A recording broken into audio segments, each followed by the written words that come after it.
All right. Well, then why don't we go ahead and call the rolls for the various boards, bring them to order. Let's start going east to west. SDIC. Right. Thank you, Claudio. I'd like to call the SDIC board to order for this meeting of September 26th. And Chris Damgan. Here. And Tom Hansel will not be joining us today. He's out of town. And Annalise Kohler. Do expect Annalise, so maybe she'll be able to join. Okay, so right now SDIC is out of quorum. Thank you. All right. MCDD, do you all have a quorum, or should we just wait a little bit? Well, let's find out. Ken Anderton calling MCDD board to order. It's September 26th. And Wendy, do you mind doing a roll call vote? I'm happy to. Second. So Corky Collier. Here. Kenzie Berry. Here. Darian Santner. Thought I saw Darian. No. I'm here. Can you hear me? Oh, now I can? Okay. Nikki Schultz.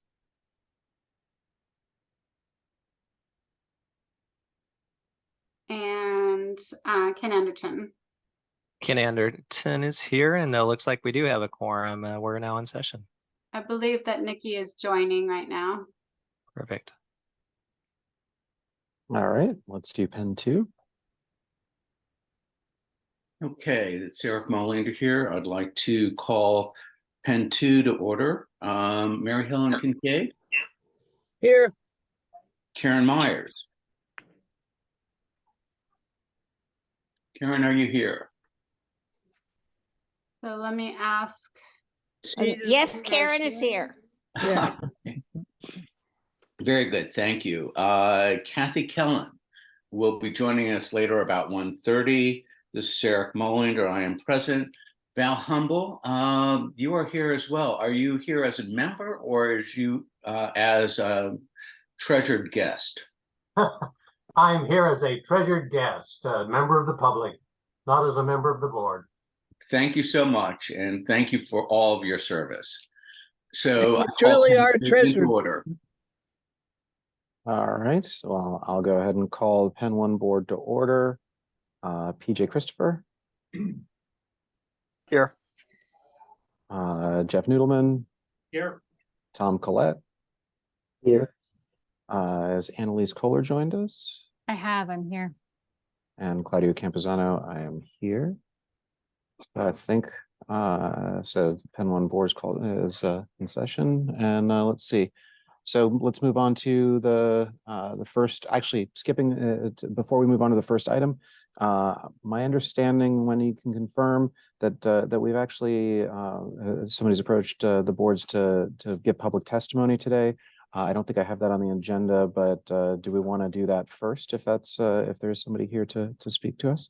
Yes, so I've received 2 requests to offer public testimony. So if you could identify yourself by raising your hand, that would be great. Excuse me, Wendy, could I just state that SDIC is in quorum? Thank you. Yeah. I see the hand of Shayla Garcia. So Shayla, based on our policy, we've got 3 minutes. If you could, when you can, just would you private message me your address, contact information? Are you able to do that? Sure. Before I start speaking? No, just before you leave. Okay, sure. Yes. Yes. So my name is Shayla Garcia. I'm a member of the East Columbia Neighborhood Association board, and I'm wanting to make public testimony on behalf of this neighborhood because of concerns over a proposed development on the corner of Northeast 13th and Northeast Meadow Drive. Development notices were placed about a month ago that a 12-unit cottage cluster is being proposed for that site. It's less than an acre in size, and these are not 12 apartments, but 12 individual single-family homes that are being proposed in this new RIP 2 middle housing development. And so as a concerned neighbor, we have been researching different options with the code. And so there may be ways for us to have this addressed with the code, but in the case that this has not come across the radar for MCDD and the other drainage entities, we wanted to have some attention put on this issue and to make sure that all compliance to the flooding and water infiltration issues that this neighborhood experiences are not going to be negatively impacted by this development. And that's all I wanted to say today. Thank you for your time. Thank you very much, Shayla. Barbara, are you also wanting to provide public comment?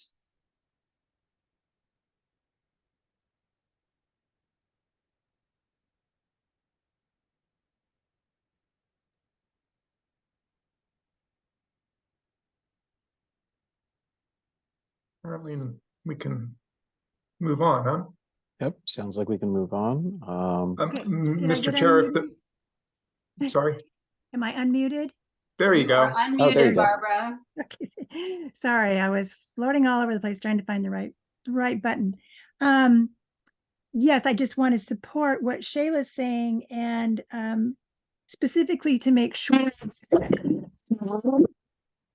that since our first component in maintaining flood safety is to have absorption on site, and with 12 units on, I think it's even less, is it less than half an acre? We're very concerned about that issue and the impact on whether or not the existing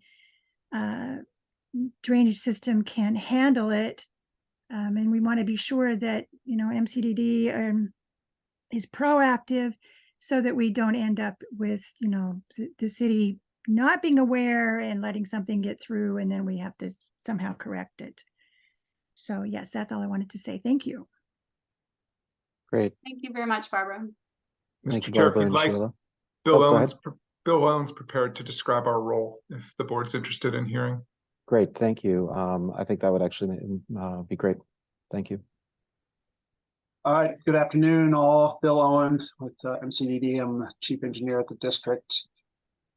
So let me take just a moment or two to talk about our development review process.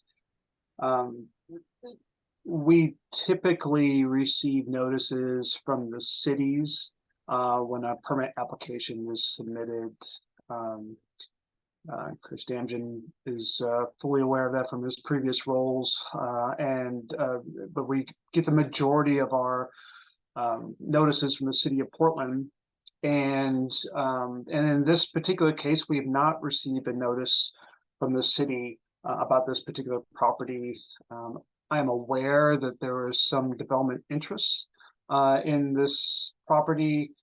Back in December of 2022, I received a phone call from West Coast Properties about a very similar type of proposal, but I haven't heard much, if any at all, since that point. So once we do get an application from the city and we get some preliminary design drawings, we begin our process to review the proposal and determine whether or not there's any impact on the services that the district provides.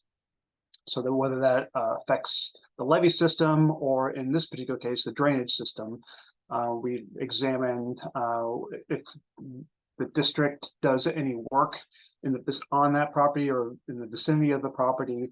And then for drainage purposes, we also consider how much water comes off of the property. It was proposed to come off with relation to how much capacity the system generally has in this area. So we haven't gotten to that first step yet. I appreciate the folks here spending some time to notify us that there's been some additional activity. So I've already reached out to the City of Portland BDS staff to hopefully get a little more information about which apparently is some public notices that have gone out recently. If either one, Shayla or Barbara, if either one of you could forward me a copy of that, that would be helpful. I can reference that when I continue to talk to the city staff. So we're at the very beginning of the process, and as Penn 2 board would like, I can continue updating them as that moves forward. And I'm open to any questions. Mr. Chair, if I may. Corky? I apologize, my raised hand option is not showing up on my screen right now.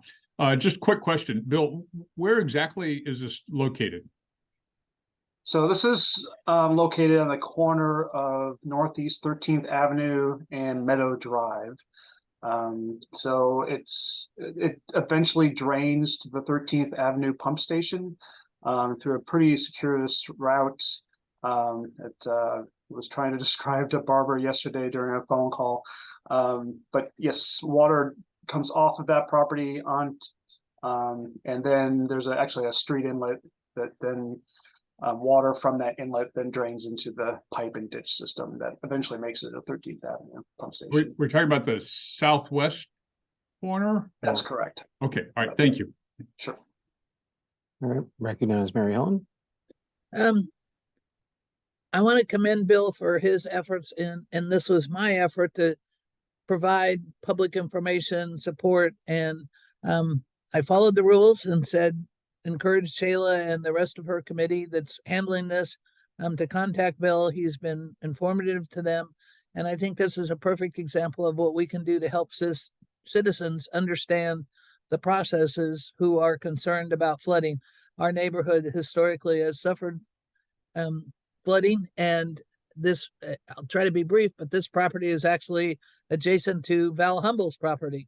And so he's well aware of issues. They've tried to develop, different entities have sold this property, handed it back and forth since like 2019. And so there's a history there. And this is a really good example how government, or we as members of Penn 2 can assist our neighbors in understanding the rules, because experts like Bill are there to handle it and we can't all become experts.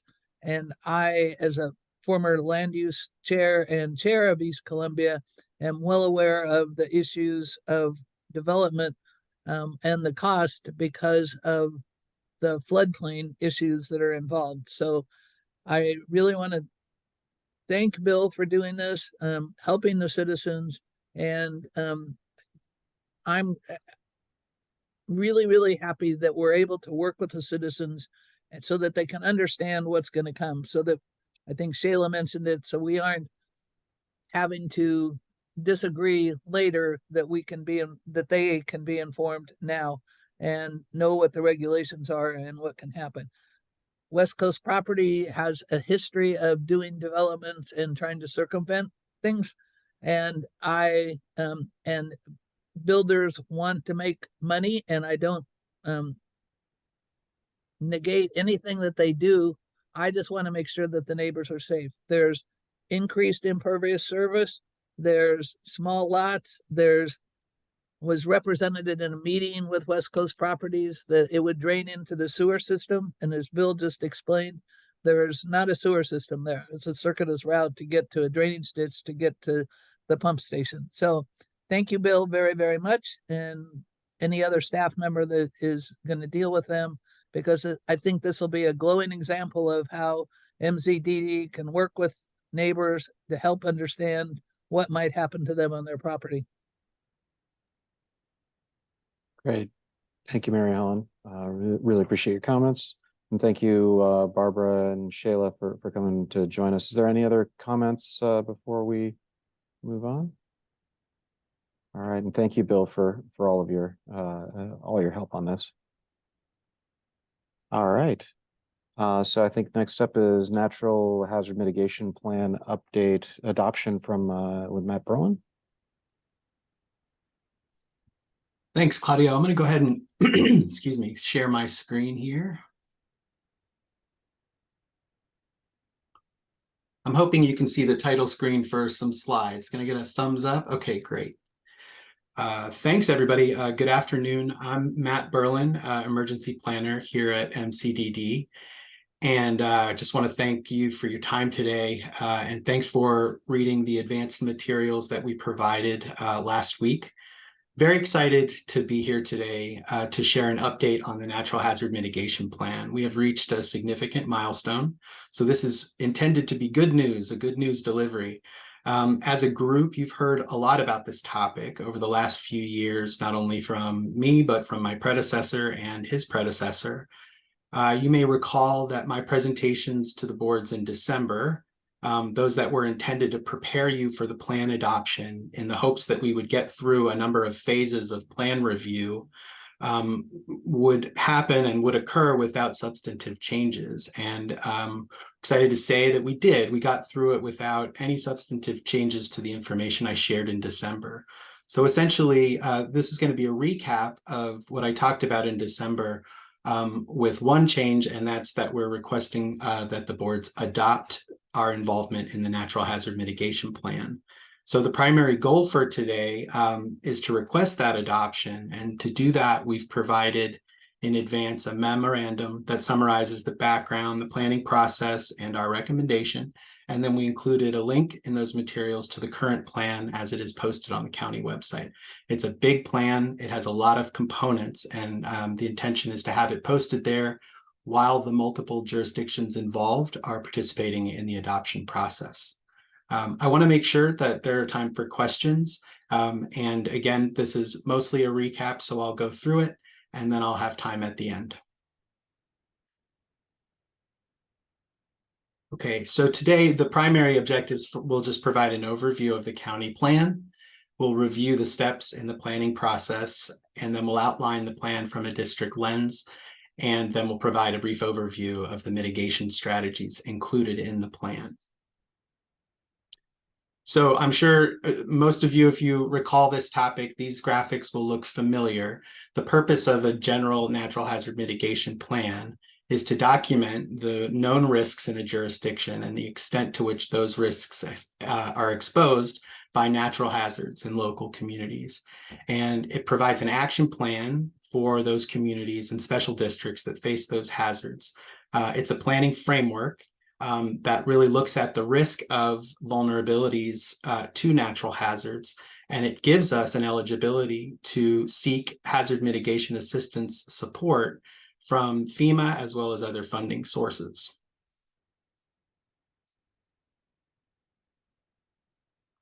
The current county natural hazard mitigation plan is a renewal of the county's plan that lasted from 2017 to 2022. There's a number of jurisdictions involved. They're all listed on the screen there. And there are a number of hazards that are involved and assessed in the plan. It's not your typical plan. It's necessary to have this plan in place and to be a partner if we want direct access to federal assistance. It's not a regulatory plan in that there are no specific steps to meet specific objectives. And the strategies put forth are not binding. In this phase of the project, in this renewal, it's expanding to include the Port of Portland and the Columbia Corridor districts. And so when I visited you in December of last year, we sought your approval to share our chapter for the public comment period, which we did, and that was in early 2023. And since then, it's been reviewed and approved by the state of Oregon and FEMA.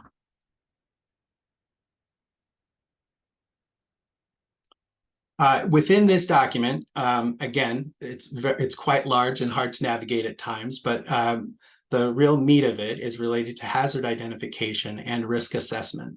The current plan, as it encompasses all of the jurisdictions, covers floods as well as earthquakes, wildfires, and smoke, landslides, severe weather, volcanic hazards. This does not include things like water quality problems from pollutant spills or terrorism. Those are covered by other plans. But in this case, looking carefully at how natural hazards can affect the specific vulnerabilities in a jurisdiction.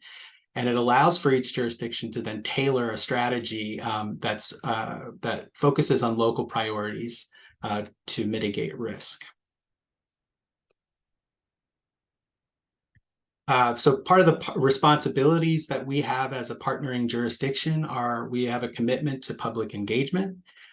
We've participated not only with the boards, but we conducted a survey in 2021 that helped us prioritize some of the strategies within the plan.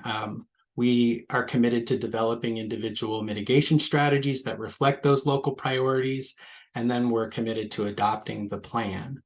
During the plan cycle, which is a 5-year cycle, we're committed to participating on the steering committee, making amendments if there are significant changes needed, incorporating mitigation actions into other planning efforts, reporting on progress back to FEMA and to the state, and then highlighting any changes in our priorities as we move forward. There's a lot of flexibility in this document, and it gives us an opportunity to adapt as we go. So when we learn more about risks or any vulnerabilities, we're able to incorporate them into the plan. The benefits that we get from participating are we certainly get an improved understanding of natural hazard risk. We get certainly improved public awareness, and we are able to further incorporate public input into our priorities. But really, we are given the ability to be more proactive in mitigating high-risk hazards, and that is from a direct increased access to federal funding for local mitigation actions.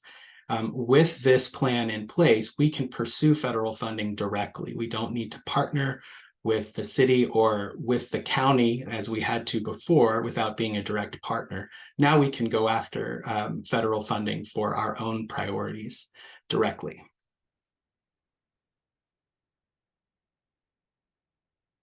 And I'll just note again, because it's an important note, that again, it's not a conventional plan. And in this plan, there is no obligation to complete the strategies in the plan or to complete them in a prioritized order or to approve strategies proposed by other partnering jurisdictions.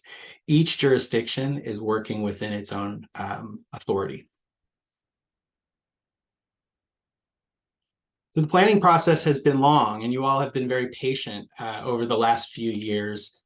We've been visiting you to give you updates for a number of times. I will focus strictly on starting in August when I came to visit and announced that the county had begun to finalize their draft. We came back in December and gave a presentation to approve the draft plan for public comment. And a public comment period went through. We did not receive any substantive comments on our specific chapter. The state and FEMA reviewed and had no substantive comments, and FEMA in August provided a letter approval pending adoption of the plan. The graphic on the right illustrates kind of the circuitous process of moving through. And if you remember in December, I warned that if we had revisions from each of these phases, we'd need to come back to the boards and talk about them. And luckily we did not. And so FEMA has issued their letter for approving the plan with pending adoption. And so now we are at the adoption phase of the plan. Quick overview of the mitigation strategies included. We have just over, I think, 41 strategies derived from our capital improvement needs, our drainage master plans, a number of complementing studies and funding sources, and then significantly community input from our fall 2021 surveys. In that survey, we received 231 surveys from folks that live or work or own property within the districts. They gave us some really significant priorities focused on levee improvements, monitoring and maintenance, concerned about houseless activity. We've got a study in here that we're eligible for pursuing funding to understand houseless impacts on our levee system, and then better education and outreach within our programs, especially for emergency preparedness. And so some of the examples that are included in the category of system maintenance and improvements, we're looking at certainly seismic upgrades for facilities and hard infrastructure, any type of support for our recertification and maintenance of our levee system accreditation. In the planning realm, updating our emergency action plans, which is a continuous cycle of updates, and the development of a continuity of operations plan.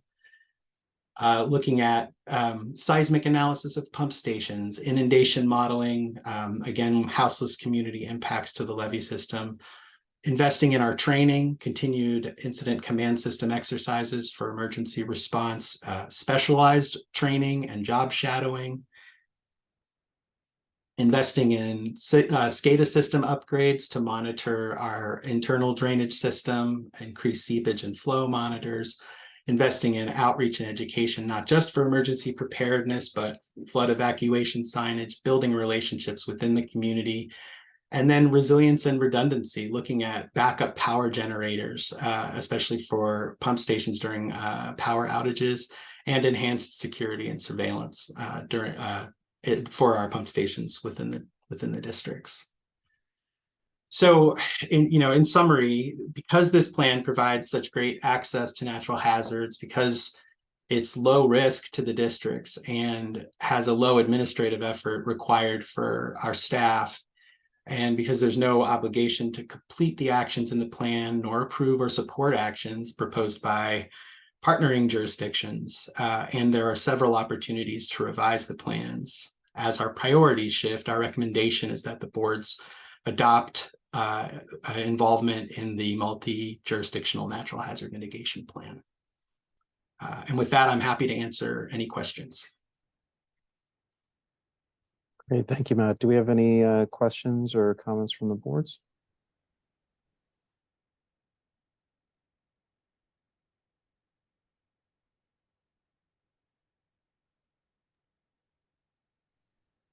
No, there we go, thank you. Wendy, are you seeing any hands going up?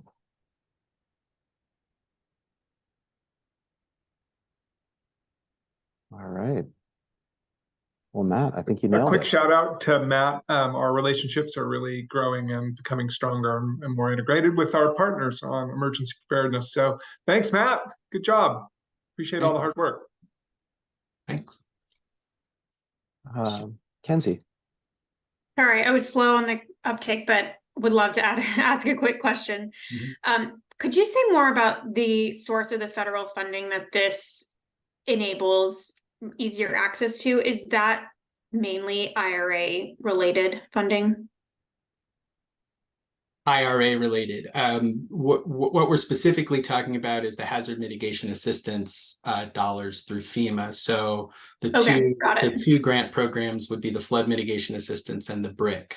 And so, for example, the BRIC just announced, although the federal level is on hold, the state is receiving pre-applications as of last week, and we are able to, with the adoption of this plan, pursue a backup power generator, and that's what our plan, one of our plans is. So. Thank you. It's helpful. Great. Any other questions or comments? Matt, I just have one. So as an example of funding that we've gotten, but through partnering with folks that are currently part of the natural hazard mitigation plan, would that be sort of the Penn One pump station partnership that we did with the City of Portland? That's correct. And that partnership was necessary because of the City of Portland's natural hazard mitigation plan. Great. Well, it's great that we'll, if we move forward with this, we'll have direct access to federal funds. So, indeed. All right. Well, is that it from the boards? Oh, Tanny. Tanny, you have a question. Thank you, Claudio. I just have one that I brought up prior that, Matt, thank you very much. Your communication's been great. Sure thing. And that I know we've been working on, and that is Chapter 5, Section 5.6.2, and it happens to be page 394 in your hymnal. But this is one where it basically says, I'll just give you the nutshell version, that the Lahar effects would end at 158th. And I just don't know that an event like that's really gonna be following a street sign. Correct. And we were looking at changing the language slightly in that second paragraph, that one sentence, that just that it would, the effects would continue further west. That's correct. Thanks, Tanny. Yeah. So the background here is that Tanny provided a comment in December, rightfully so. You can see this hard edge on the western side of the Lahar, and that's a data limitation actually. And we've been the coordinator for the county and I have been working with Dogami to identify how we could articulate that data limitation while not, minimizing the extent of the screen here. The county coordinator has provided language, but ran into some technical challenges getting it updated. That change would be classified as a Scrivener's error, and he is able to make those changes at will. So we just need to get the pieces in place. He's provided that text, and I provided it to you, Tanny, and so we can make sure to get that updated as soon as it's working. Thank you, Matt. Sorry, guys, I'm trying to stop sharing here. Great. Are there any other comments or questions from the boards?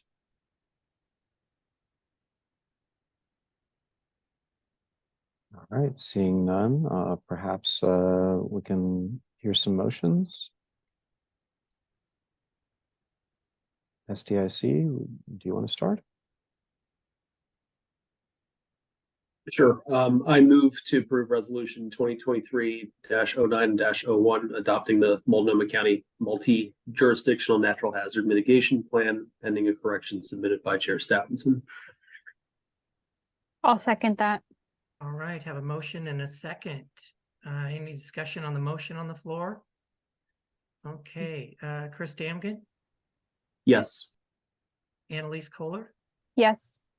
and Tanny Stephenson vote yes. That passes. Thank you. Great, and I didn't mention it, but in case folks didn't notice, Wendy has put a motion in the chat if you want to work with that.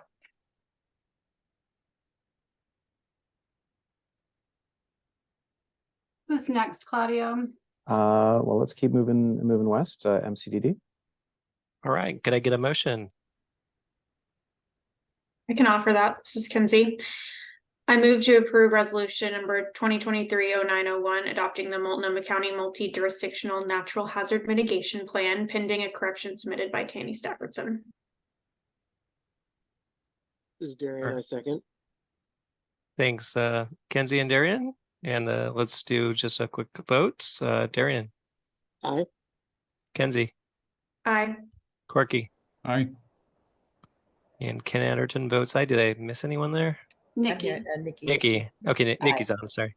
Thank you. Sorry about that, Nikki. It looks like a motion passes unanimously.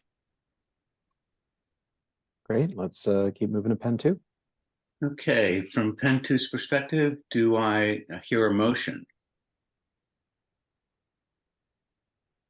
I will. I move, excuse me. I move to approve resolution 2023-09-01, adopting the Multnomah County multi-jurisdictional natural hazardous mitigation plan pending a correction submitted by Tanny Stephenson.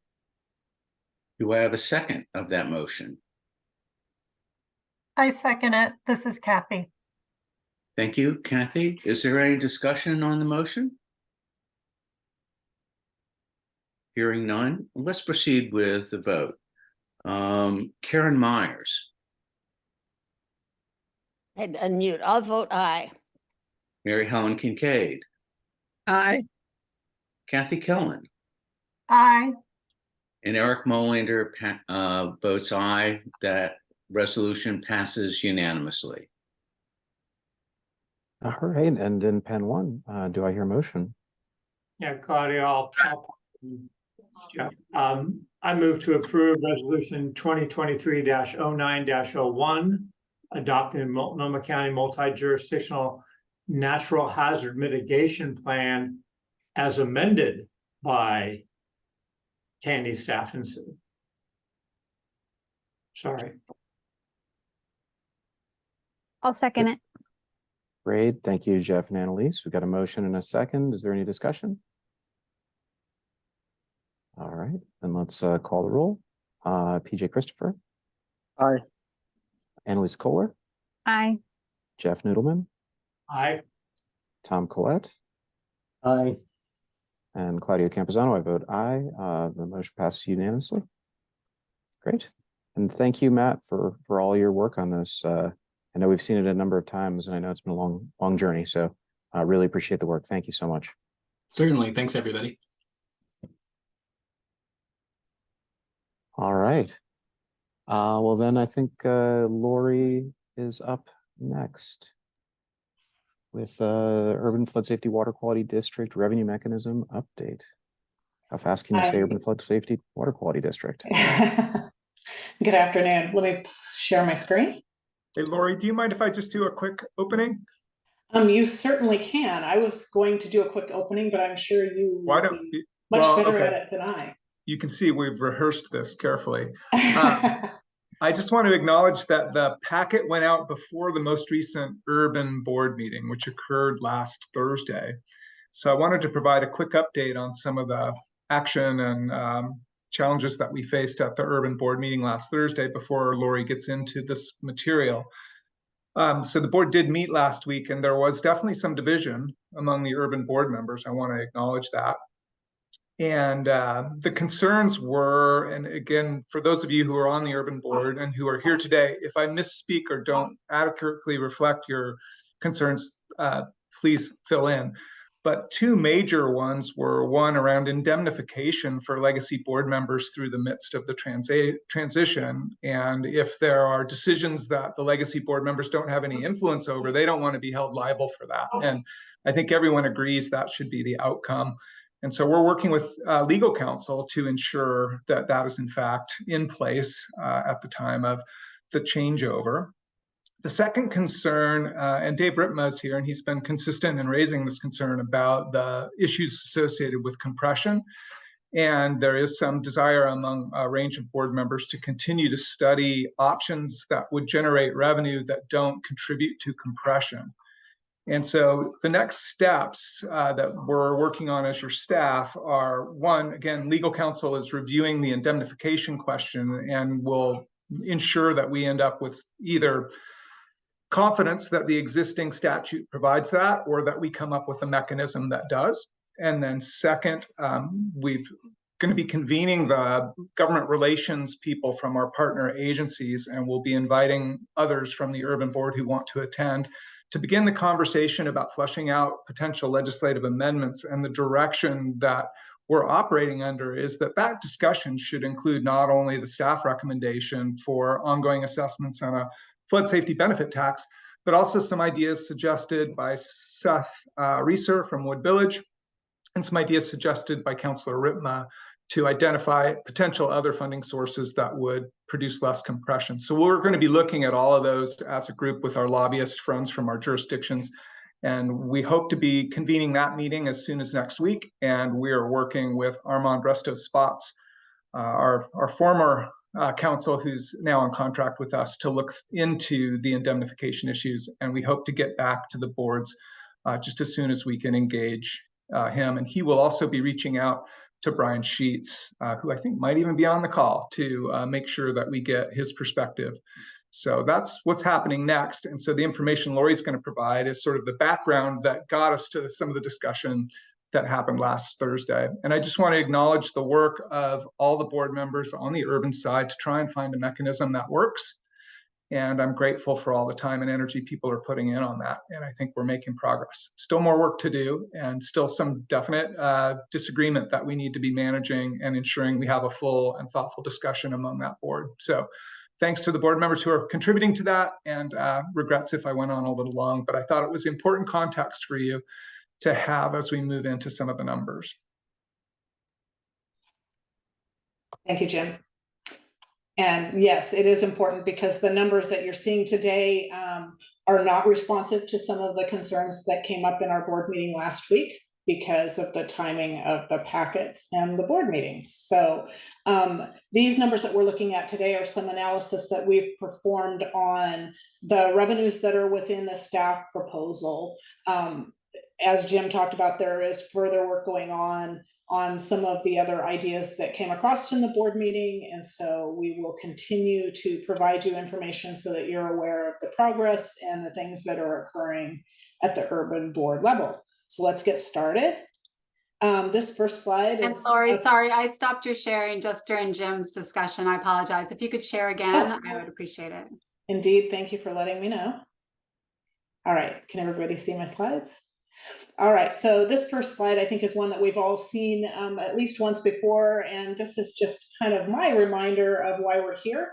We're trying to establish a safer plan for flood safety that's both cost effective and sustainable for our districts. So here are our key steps in that revenue decision process. In June, the board approved the $16.7 million year one operating forecast. So the pieces that are left for us to take a look at and evaluate are which mechanisms should we be using to generate sufficient revenues for the district, and how should those revenues be distributed. As we discussed previously, there are two proposed sources of revenue that staff have on the table at this point, but we're also looking at others based upon feedback from last week's board meeting. The assessments on the floodplain properties, so the transfer of that assessment authority from the legacy districts to the urban district, and a privilege tax for the entire district. This privilege tax, which we're now calling the flood safety benefit tax, allows for similar results as a fee for service, but it doesn't hold the same restrictions related to nexus and proportionality. This gives us a more straightforward and cost-effective way to collect revenue for the urban district. Eco Northwest has completed an initial round of analysis related to this flood benefit tax, and they have also provided some information to our board in relation to that tax. So here we have just a picture of where we're at with balancing that year one forecast. On the right hand side is that June spending forecast of $16.7 million. So to balance that spending, we need $16.7 million in revenue. The transfer of the assessment authority with a 10% rate increase will bring to us $9.5 million in assessment revenue.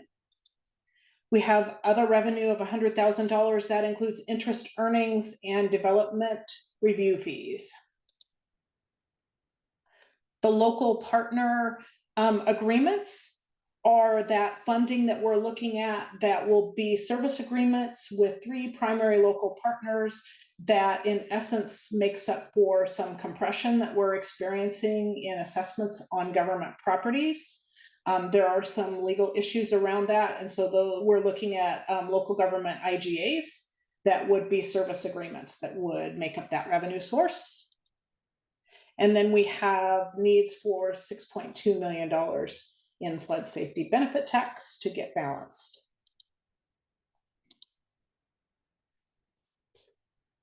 So this slide shows the change in assessments by district location with a 10% and a 20%. Oh, this shows the change in assessment revenues with a 10% and a 20% rate increase. So for fiscal year 23-24, we've budgeted total assessment revenue of $8.8 million. With a 10% rate increase in year one, we're estimating additional revenue of $705,000 for total revenue of $9.5 million. A 20% rate increase provides us with a $1.5 million additional increase in assessment revenue. And I'll just remind the board members that assessment revenues are impacted by compression. So this is an analysis that takes an interesting bent. And just because we have a 10% increase doesn't mean you get that total 10% in collections. So this slide shows the changes in assessments by district with a 10% rate increase. This does not take into consideration that those local government IGAs, but as you can see, MCDD is at 6.3 million for 23-24 and increases to 6.8 million with the 10% increase. Penn 1 is at $313,000 in 23-24 and increases to $361,000 in year one. Penn 2 is at $1 million for 23-24 and increases to 1.1 million in year one. And SDIC is at 1.1 million for 23-24 and increases to 1.2 million in year one. So let's take a look at the impact of compression between 23-24 and year one using that 10% rate increase. Let me go back. So the compression rates for MCDD remain consistent at 10.4%.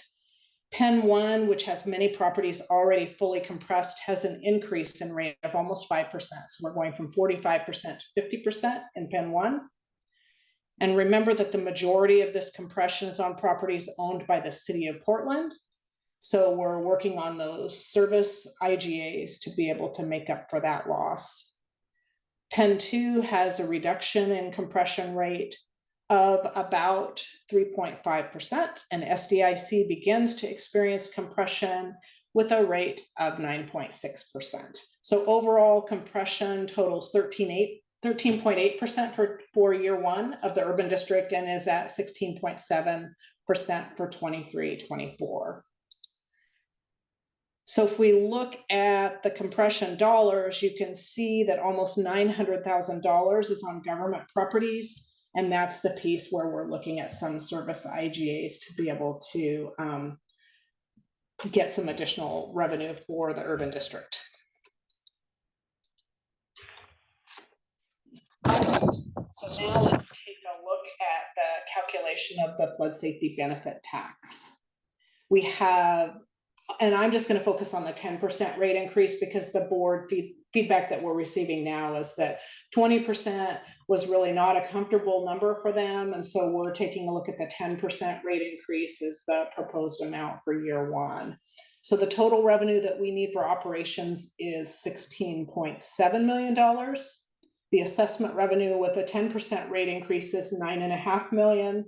There's those local partner IGAs of $900,000, the other revenue of $100,000, which comes to a balance of $6.2 million that we would need in flood safety benefit tax.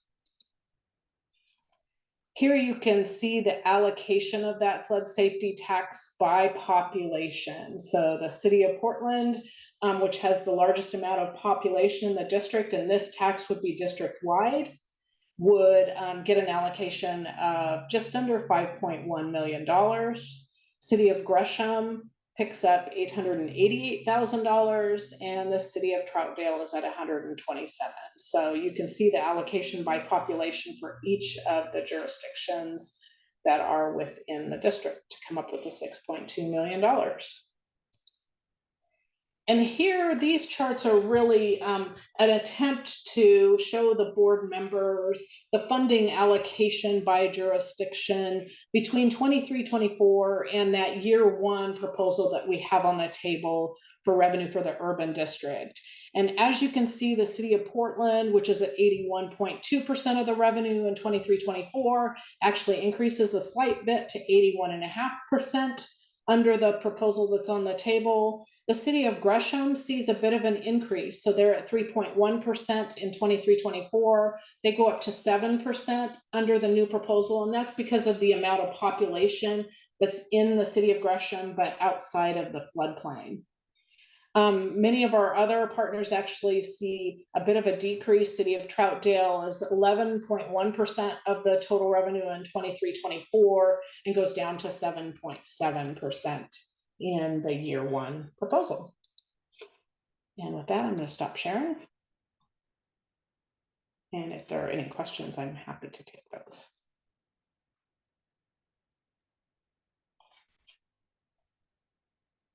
Great. Corky? Just a clarification, Lori, when you're talking about a 10% increase, and I know this is really difficult because of compression, are we talking about flat 10%? So if I'm a homeowner in the drainage district and I'm paying $100, I'm now paying, $110. Or is it variable depending upon properties? Because of the way our property tax system works, it varies from property to property. And we actually have a nice file that has thousands of property records in it so that we can do the compression calculations. We have to look at what the other local governments are doing with their property taxes as well to calculate that compression. And the other thing that will change that allocation a bit is that you need to have a standard allocation mechanism across the entire district. So you can't charge somebody that lives on the west side X dollars and somebody that lives in Troutdale Y dollars. You need to have a consistent allocation method under Oregon statutory requirements. And so there is some evening out of that allocation as well. We've done some analysis to look at the impact of that. And it's not huge, but there can be, so you might not necessarily as a property owner see a 10% increase. In fact, some of the SDIC property owners see less than that because they're starting to see the impact of compression along with the change in allocation and the change in rate. So it differs depending on the property. I'm more worried about the high end. Do you have any idea of, because it's one thing for us to say, hey, we're capping this at a 10% increase, and that's all well and good. But if I'm an individual that sees a 20% increase, I may have a little different feeling about it.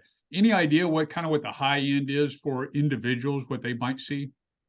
I think it depends on the property, Corky, because the high end for somebody that has a $20,000 bill might be different than the high end for somebody that has a $10 bill. I would say overall what we're seeing is that our assessments are a relatively small part of the total property tax bill. So even if we see a larger than 10% swing in the assessment value, when we look at those individual items, it doesn't make that large of a swing in the total property tax bill. What we're seeing in the total property tax bill is instead of the typical 3%, you might see 4 or 5%. But it really does depend on the property and where they're at on the compression scale. But we don't know what the general high end of that percentage. I'm not talking about the dollars, but the percentage increase. I think it's important for us to look at individual properties, because if I were to say, oh, it's 15%, that might sound like a lot. But if it's a bill that has a $10 assessment, it makes the assessment go up, not as much. So I think it depends on the property. So we do have a file that has every single property in it. And I think you had your hand up next. Yeah, Lori, remind us all about historically I'd say over the last 5 years, has been our increase. If I recall, we had a target about 10% at MCDD last 5 years, but remind me of that. Well, in 23-24, we have a range of between 0 for some districts to 9% for MCDD. So SDIC historically has taken some fairly large increases in particular years, but on average we've been around 9 to 10%. And part of that's been just because we are so underwater to start with, right? And yes, and SDIC did make a really big effort in the past to catch up, and so they after some years of not making increases or making small increases, they made some pretty significant increases to make up and catch up to the operating costs that they were experiencing. So I do want to acknowledge that. I think all of our boards have been real careful to try to come up with as much as they could. Clearly, we're in this position because we need to identify more sustainable revenue going forward. We're all kind of eating away at our fund balances right now, with the exception of SDIC for the 23-24 budget. But so we do need to come up with additional revenue to be able to cover our operating costs. But in general, we've been around 9 to 10% 10% on average, but it depends on the year and it depends on the district. And if I recall, part of it is that just covered mostly operating, and in some years we've had to dip into loans or other, but we kept with That's the 10%, right? So that's correct. We have done some borrowing on each of the districts for capital funding. And as we're aware, we're doing borrowing each year for the operating funding for the urban district, which is another reason that we're really trying to move forward and get this pulled together so that we can stop that borrowing. I just wanted to give people context of what we've been doing the last, I would say, 8-9 years, even going back. We have been investing heavily on the idea of this new district of studies, and also a lot of the capital with the Corps of Engineer work that we've had to invest, and we've had to gather dollars from different places outside the operating expenses, but still the growth has been about 9-10%. Mm-hmm. And then I am doing some cash flow analysis that we'll be sharing with the urban board within the next couple of meetings. We're kind of shifting some agenda items around, so I can't guarantee it's going to be December 4th because I'm not sure it's going to fit in that meeting. But what we're looking at right now is that we do have adequate cash flow, and after year one, I just, in an effort to smooth out the increases, what we're looking at to keep the funding at a level that we need, particularly when we see the bump in debt service to pay back on all the operating borrowing that we've had on the urban district. We're looking at about a 7% increase in assessments for years 2 through 5, and that keeps us balanced. And that's with some limitations that we're talking about putting on the flood safety benefit tax so that there aren't large increases. I put an assumption of a 5% per year increase on the flood safety benefit tax and 7% per year on the assessments, and that's keeping us balanced with the cash that we need to continue operating the new district. Great. Tammy? Thank you. You were talking, Corky, you were talking about, the effects that some of them have on individual properties. And just for myself, in page 21 of the packet, there's 8 properties that they list out, 8 individual ones, and those have been some that we've been kind of tracking. And those 2, the bottom 2, are SDIC, and one has an increase of 25.9, the other one has an increase of 23.8. Based on the numbers that we're looking at here, but then of course compression comes in and the numbers all get kind of almost go through a washing machine, I think, at that point. Don't fully understand the compression, but looking at it, I think for like SDIC, we're probably looking at about, to get the 10% increase, we're looking at about a 14.65. Depending on how compression shakes out from where we are now. And I will say, Tanny, that I provided you some more information. It's the compression is tough to calculate, particularly with SDIC, because we haven't experienced any compression on that district. And so we have modeling that we're using to calculate those values, but we're having to make some assumptions about what's going to happen to assessed values, what's going to happen with our other local government partners, what sorts of changes will impact that property compression. So our assumptions are creating a model that says that the compression is relatively low in SDIC, but that's the one that I'm most nervous about because we don't have a history to really look at. So we're making our best guess. But I my gut feel is we're probably a little bit low on our guess of compression in SDIC just because we don't have the information to be able to finalize those numbers. So, and you're correct. It's completely new for us too. We're kind of late to the party. We're way out there in East County. But thank you for all the information that you provided. It's been very helpful. Thanks, Lori. You're welcome. Mary Helen? My question is about when you talk about assumptions, and I've historically asked this question for months about the effect that any increases will have on lower income people who will bear the burden of in rental increases, and I'm projecting houselessness, which is far more expensive than having a program. And I'm confused about the name. It sounds like to me that the name's changed from privilege tax to benefit tax to now flood safety tax. Are they all interchangeable? Because in the document, they're mentioned different ways in different places. And so I don't really know how to, pardon me? They're interchangeable. We started with the legal definition, which was a privilege tax, and we've tried to better define it by updating the language to flood safety benefit tax, which is kind of long and difficult to say, but it's the same thing as a privilege tax. Okay, and so there seems to be no assumption for what the cost would be if we were able to, which I fully support. I think in the past you said it'd be up to the individual partners, local partners, and I don't know who clearly utility tax, which or the benefit tax was how it was mentioned in the last time I read that. This is the first I heard of flood safety tax.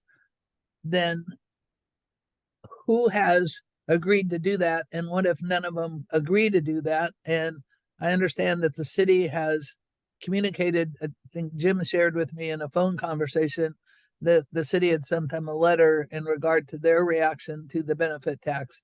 So if, let's just say, I think Portland would be more complicated. I'll just say, what if one of whoever the local partners are that are going to be assessed this flood safety tax don't want to sign an IGA, and do they all have to sign to make it be effective? The way we're writing the language currently, which is in process, is that we would not be required to have IGAs in order for the local jurisdictions to collect the flood safety benefit tax. Who's being taxed right now is one of the things that is being asked. As far as low income programs, Mary Helen, you and I are on the same page about this. This is really important. It's been something that's been important to me throughout my career. A good portion, as you can see, of the flood safety benefit tax is flowing through the city of Portland. They're looking at the possibility of billing that out through their utility billing, which has a well-established low-income program.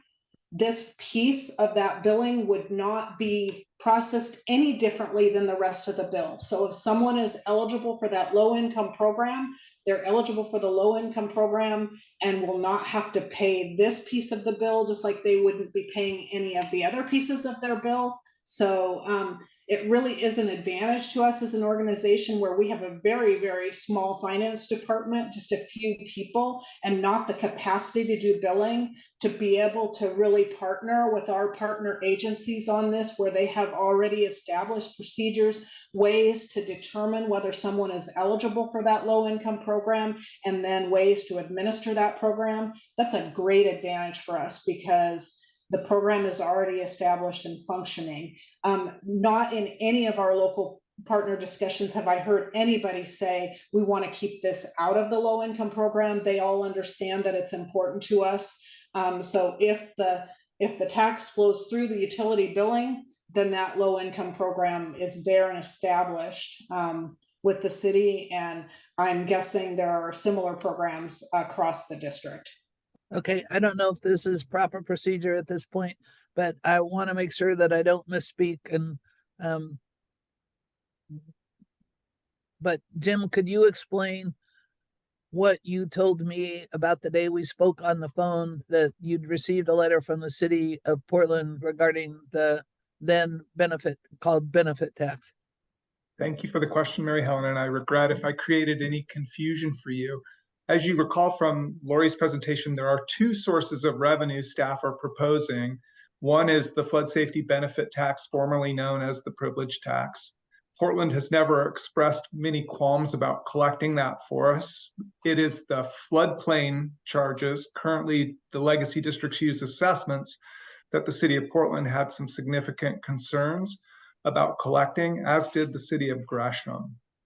Those were the two we went farthest with in pursuing collection on the floodplain.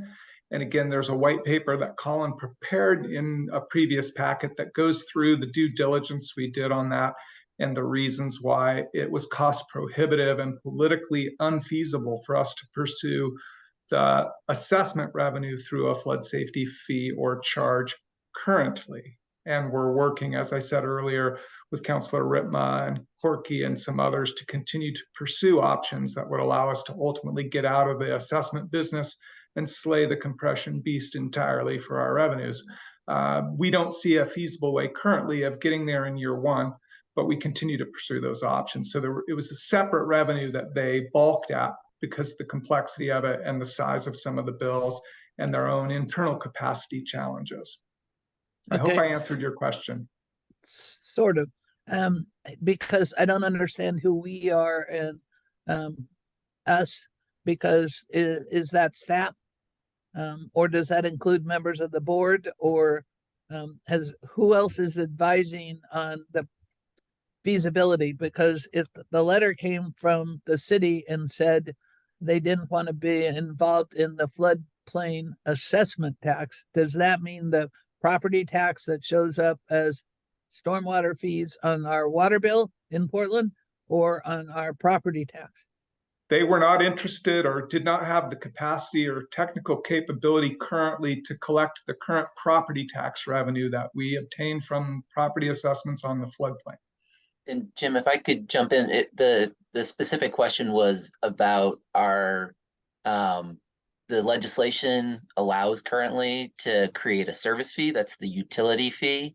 And so as we were working with the cities on how to make a service fee work as we transition from an assessment to a service fee, it was the service fee. But as Jim noted, it would basically be, especially for the managed floodplain, where we'd be turning away from the assessment to the service fee. Their specific letter was about the inability to collect that service fee. There's legal, there's technical, and there's major political and financial challenges around that. So that amount is not included in this latest revenue analysis. No, what you see is there's a section on assessment revenue that generates about 9.5 million, if I'm remembering correctly. And then that's from the floodplain property assessments as proposed by staff, still under investigation. And then the second source of revenue is the flood safety benefit tax on the entire district, which generates 6-point-something million to get us to our balance of 16.7. And so that's, well, I don't want to belabor this, so maybe I should talk to you or Colin after this, but just so that I understand, because of the change in what we're calling different things, when you say assessment, that could mean the previous privilege tax, benefit tax, and changing the Colin's shaking his head. So I obviously don't understand, and if I'm the only one in the room or on the screen that doesn't, I don't want to be, because I've been called the troublemaker for asking too many questions to other people, and I don't want to be called the troublemaker in this instance. So I'm happy to spend more time with you. Just to clarify, there are two sources of revenue. One comes from the floodplain. Staff are proposing property assessments on the floodplain. Then there is a district-wide flood safety benefit tax that could also be called a privilege tax. Both are the same. There are two assessments on the floodplain consistent with today and what the legacy districts do, and a new benefit tax on the entire district. Those are the two sources of revenue. Assessments are about 9.5 million, and the flood safety benefit tax generates the remainder. And is that for all cities, even All though they cities, all cities and have a Multnomah County. floodplain assessment on some sort of utility bill? No, the floodplain assessment would continue to be collected by Multnomah County property tax system. Okay. I'll try to schedule a time to talk with you further, because I don't want to take up people's times. But thank you. I'm happy to answer your questions, and you're not being trouble. These are important things for you to understand. Well, appreciate the questions. I have heard that I've been called the troublemaker by staff, so I just didn't want to reiterate that. So thanks. You're welcome. Thank you for your time. Eric, you had a question?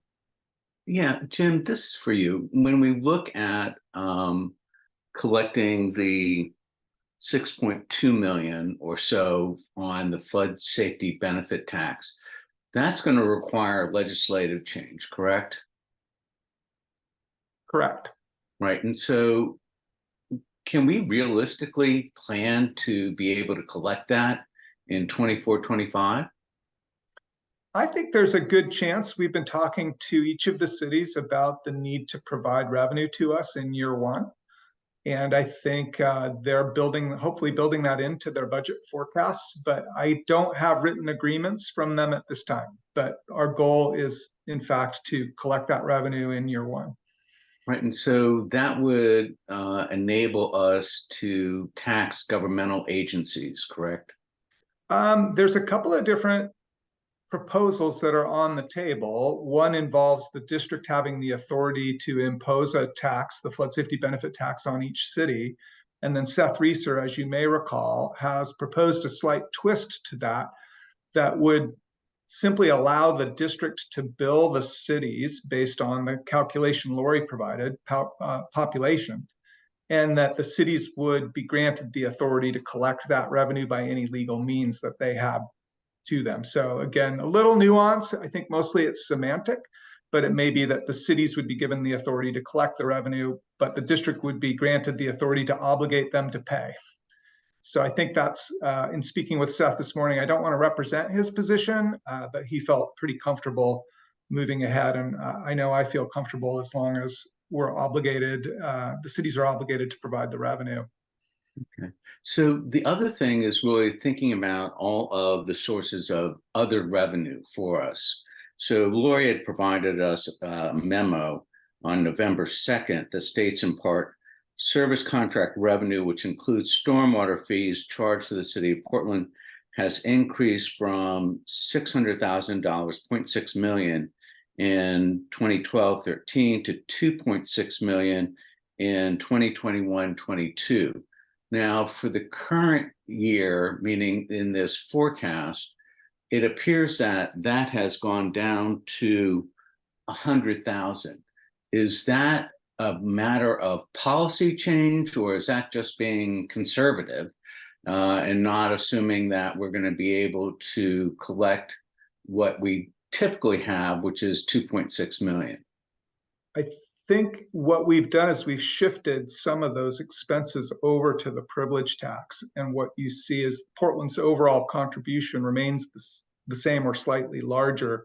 But because we're collecting the 6-point-something million from the flood safety benefit tax out of residents of the city of Portland, we're obtaining that revenue through that mechanism rather than through the current range of service agreements that we have. I do want to remind the board that we will be engaging in IGA service agreements with the city of Portland to address that revenue need that results from compression and some of the increasing services that we're providing to the city, for example, pump station at PIR and some other things that we know the city values. So the same revenue is coming in, it's being categorized slightly differently. And in fact, I think the revenue will slightly increase from the city of Portland as the forecast shows. Okay, so there really has been a policy change. Okay, got it. Thank you. I'm open to discussing it. The board sets the policy, but that was the direction, was to get that from the privilege tax rather than the range of separate agreements. But if you disagree with that policy, there was no intention to slip that by anyone. We were simply working to generate the revenue. So feel free to raise that issue.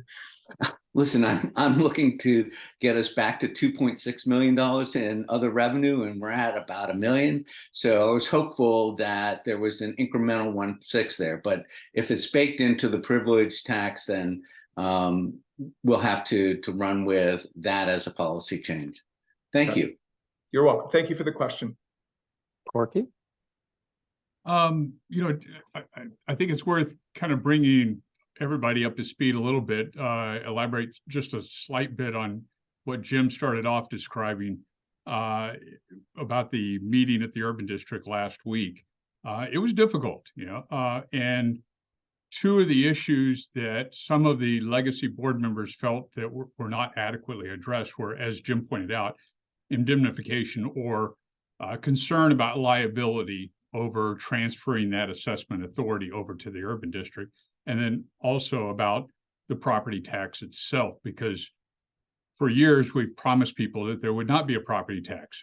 The irony here is, and I think Eric will back me up on this, the property tax is a great way to fund what we're doing here at the drainage districts if we didn't have compression. But compression is such a problem that it becomes a terrible way to fund it. So it's a little ironic there, but we're struggling with that. We told people we're not going to do a property tax. That promise is embedded in ORS 550, and we're going back on that promise. Well, that may very well be what we need to do, but the concern last week at the Urban District Board meeting that was expressed by a number of legacy members was, if we're going to betray that promise, let's make sure that we've exhausted all the possibilities. And that gets to what Jim mentioned at the beginning of this piece, that he wants to look at those other possibilities. The Urban District last week moved in a direction of, well, at first of not looking at those other options. And then they said, well, we can do a cursory look at it. And that should concern everybody here. And I think we can work around that. So we promised an end to the property tax. ORS 550 moves in that direction. But we may not be able to do that. But first, before we decide we're going to keep the property tax, we have a short window here, really about a month, because we've got to create legislation to take to the state legislature in their short session at the beginning of the year. So we have about a month for us to really do a deep dive on any other possibilities other than the property tax. And there are at least a couple of them on the table that have some merit. Now, on top of that, on top of the short timeline, we have burdened staff. I mean, you guys are overworked. We get that. We recognize that. And, us coming to you and saying, oh, here, do some more work is difficult, especially when you're under this time limit. So, I'm wondering if it makes sense, to bring in some help on this on a short-term basis. And the idea that popped in my head just a few days ago was, how about we check in with Reed Wagner? He has deep history with how we got here. He helped start us on this path. He has excellent connections with different municipalities in the region.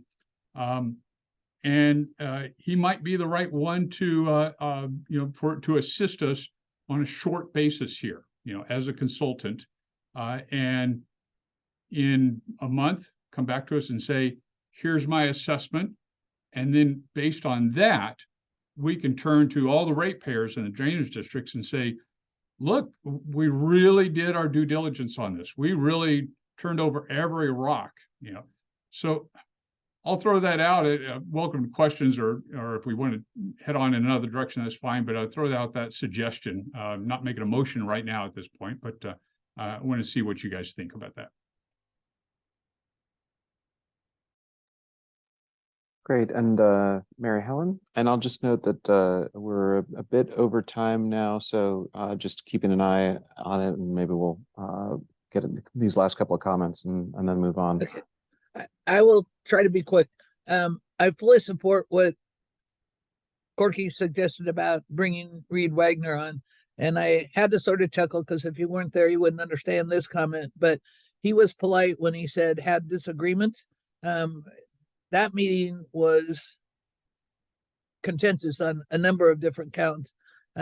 I think that we definitely need to explore Dave Ritma's suggestion, and Corky sort of made a motion, but it got all mixed up in parliamentary twisty ties. And I think that we can move forward, because I don't really know who's crafting I'm going to say the who, what, where, when, crafting of the geo bond, and who's coming up with the language. And I think Reed would be able to decipher that. There was great concern, and I have great concern, and I know Brian Sheets is on this call, about the liability involved in spending money that we collected on one promised to our ratepayers, and then we're going to turn around and or the idea is to use it to pay for debt in Penn 1 and MCDD when we told our residents, my constituency, that we would do it to do this repair or that repair. And so I have experienced that with other city committees, mostly neighborhood associations, who have brought suits that are still continuing 2 and 3 years later against employees and board members who gave money, nominal amounts compared to what we're talking about, but for services, and they only did it with no ill intent, but it happened. And so one instance was a director in a neighborhood association paid her neighbor's son to mow the lawn where they met because they couldn't find anybody and the city didn't have staff to mow the lawn.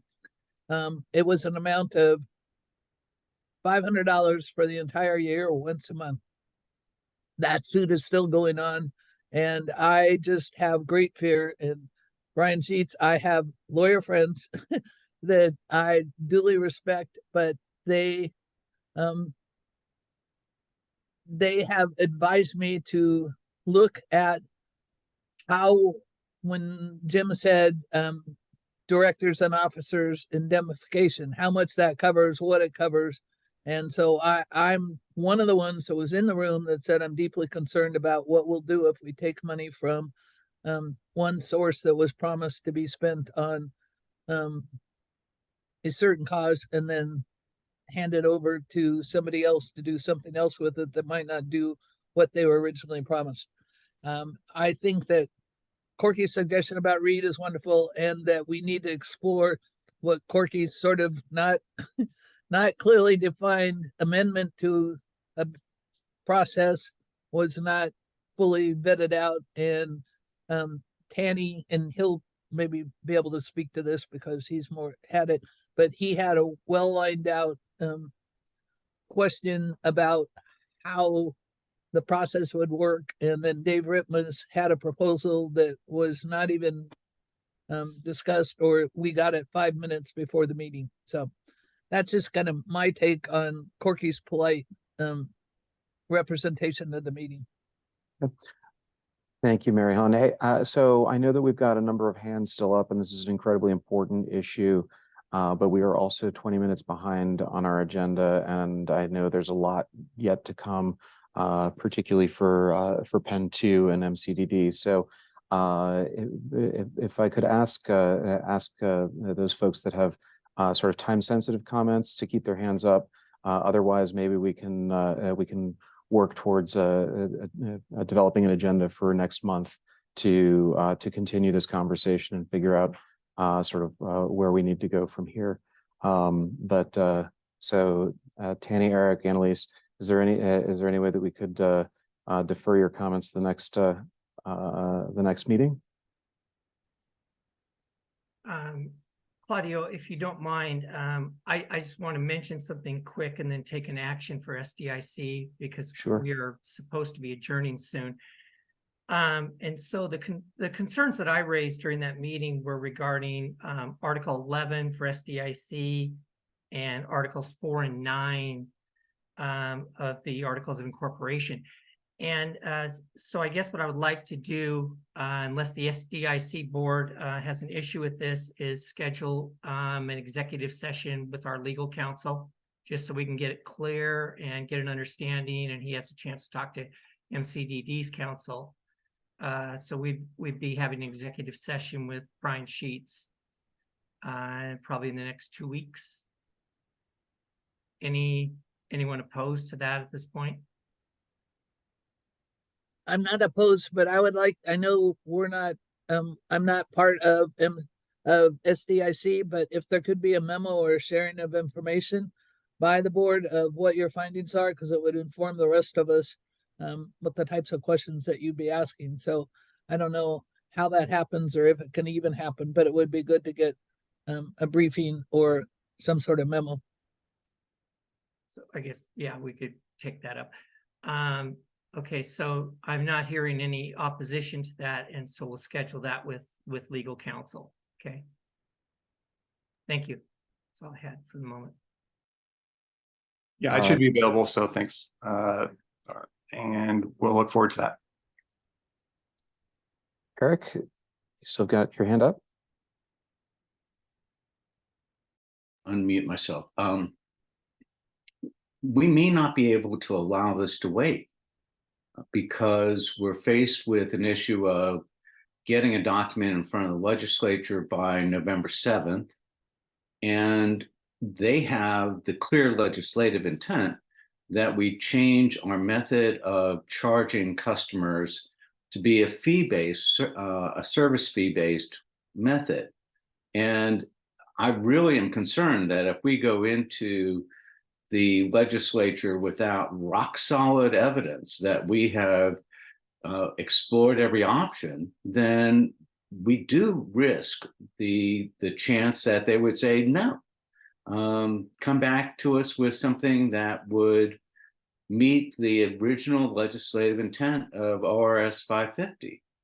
So, you know, we're in a position where we may have to take action within the next month and do something like Corky has said, so that we can bolster our staff when they start, you know, giving testimony before the appropriate legislative committees. Thank you. Claudio, I'll keep this quick. So I just want to say thank you for those of you who have been participating in the conversation and bringing this to format. I also want to say that I actually feel like this conversation is a little inappropriate, that I think that we have charged this new district, this interim district board, with developing the operating revenue solution, with putting into place a new governance structure. That is not the job of format. That is the job of this new board. A number of you sit on that. I know that. A number of us have representatives on that board, whether directly, like Metro has a Metro representative, and in addition, each of the 4 Danish districts have membership on that board, and would recommend that if you have concerns about the conversations that are happening at that, we direct it through those representatives and not drag this into a format conversation. So I would actually like us to table this conversation and to work through those appropriate channels. This is an urban flood safety water quality district issue. It is not a format issue. Great, thank you, Annalise. So Corky, you're the last of your hand up. So we'll. Annalise, I believe, is correct. We should not be designing the funding mechanism. However, at the same time, it became very clear last week that a majority of the urban district did not embrace the concerns that many people in legacy districts had. That's concerning. And what I'm suggesting is that we look into alternatives to the property tax, which is what we have promised our ratepayers. We said we're not going to do the property tax. We're moving in a different direction. That's not happening right now on the side of the urban board. So for our part, we're investigating the other options for our ratepayers, so that we're not burdening them with a continuation of the property tax, which is consistent with ORS 550 and consistent with our duties as the drainage districts. What I'm suggesting is that we build upon Jim's work. We're not taking away anything. We're not contradicting anything. Jim's been doing some great work on this.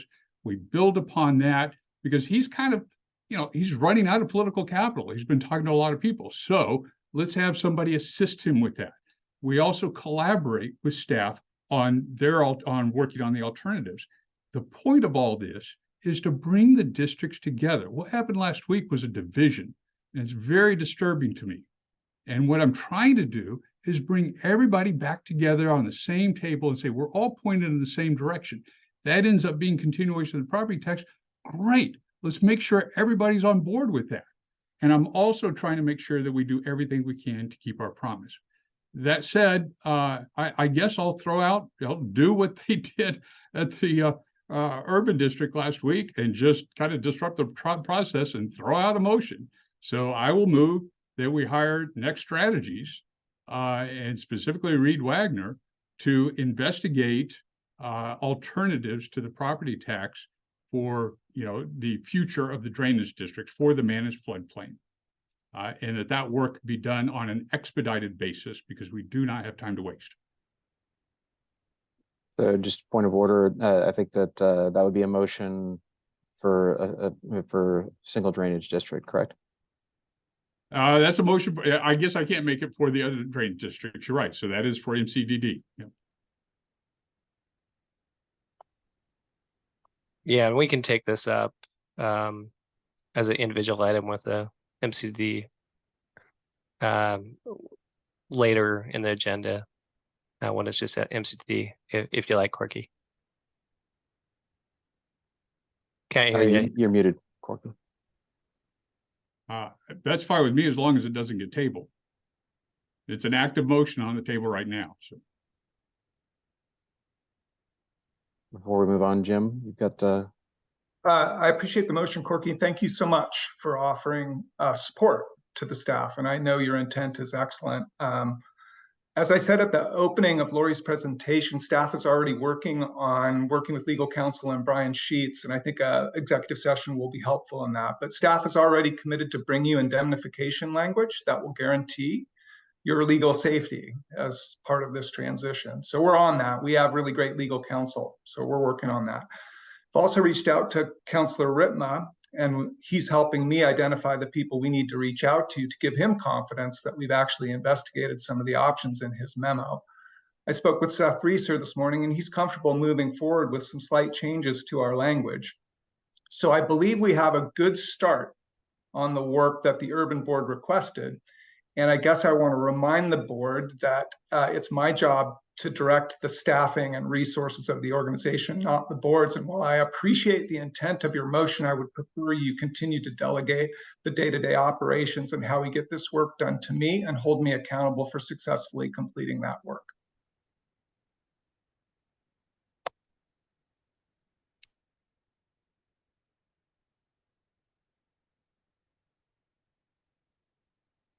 All right. Well, respectfully, thank you, Jim. I did hear a motion, however. So is that something that you would like to continue in MCDD business after the others adjourn? Yes, we'll take it up. We have a board member that's made a motion. We will act upon and take a vote on it and have a discussion after this. Great. All right. Continue to see hands up. Ken, did you have something for this? Just real quick. I agree with Annalise in terms of, you know, we have urban district that's focused on this rate making and getting us to this overall new district structure and rate paying. And agree with her. Majority of those conversations need to happen there. Where it impacts MCD staffing, MCD needs to address that. So that's where I kind of draw the line. But hopefully we can move this again toward the urban district, which is supposed to be addressing these policy issues. But certainly understand the individual districts that are legal entities in themselves wanting to discuss it as well. Great. Thank you. And Kathy, and after this, let's move on, please. Yeah, I just want to say I appreciate that. That must have been a very difficult meeting last week, and I can hear the frustration and tension in everyone's voices. I do want to echo what Annalise said. There was a purposeful delegation of policymaking to the interim board, and I am not comfortable with the format getting involved in second guessing that in as much as putting forth alternatives. Rather, we have representatives who are supposed to be doing this work on the district's behalf. And I have a hard time distinguishing that frustration from the concerns about indemnification. indemnification, how we protect ourselves as current board members, I think is salient. And I appreciate the work that staff's doing to help us better understand how we are protected should the new district pursue policies that perhaps some individuals on the current legacy boards are not satisfied with. But being able to really make a bright line between those issues would be very helpful for folks like me who are not deeply involved in setting up the new district, but rather trying to understand where that nexus is with the legacy districts and managing them in a successful way during the transition. So I just want to echo Annalise that I think that there is a time and place for each of those two issues, and only one of them sounds really pertinent to this group at this time. Great. Well, thank you all for that really robust conversation. I think it couldn't be a more important issue. And I know that as we transition from one form of government to another, we're gonna run into these discussions and challenges in figuring out what the right venues are. And I appreciate everybody sort of struggling with this. And most importantly, I really appreciate Jim and the staff really working with all of the various stakeholders and trying to solve for these problems in ways that just have been very creative, communicative, collaborative, and just thank you for all your work.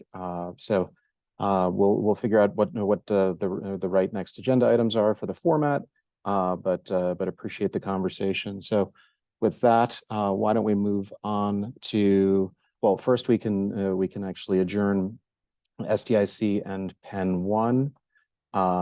So unless there's any objection, I would ask SDIC to adjourn. All right, at this time, SDIC is adjourned, and we'll be back in touch with the future meeting date for you. Have a great day, everyone. Thank you. Mr. Chair Stephenson, we'll get staff working on finding a executive session time for you straight away. Great. And as far as Pen 1, since I'm with Pen 1, when we adjourn, if I can hand over this meeting to Ken and Eric, would that be all right? You got it. All right. Well, then Pen 1 is adjourned. Thank you all. See you, Claudio. Good job. Okay, so Pen 1 has adjourned. Pen 2 is now in session. Our first action item is a report from. And Eric, hey, quick. I was going to say that we've been going at it for a minute. So I was going to say that the next couple are Pen 2, right? Pertinent. So I was going to give my board 10-minute rest to come back at 2:48. Does that work for everyone?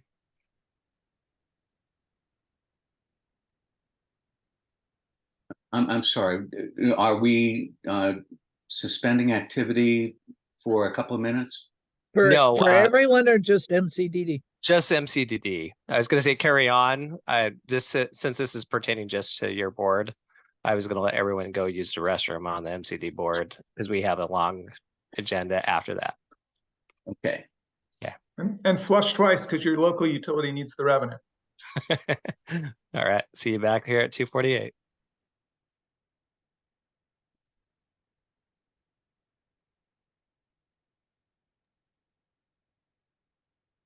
Okay. McKenna, our next order of business is the task order for the construction services of Northeast 13th Avenue pump station discharge lines. There is a suggested motion language of, I move to approve and authorize the executive director or their designee to sign a task order with parametrics for construction services for the Northeast 13th Avenue Pump Station Discharge Lines Rehab Project for $151,500. So, McKenna, do you want to go first and explain the nature of this? And then we'll see if somebody will make that motion.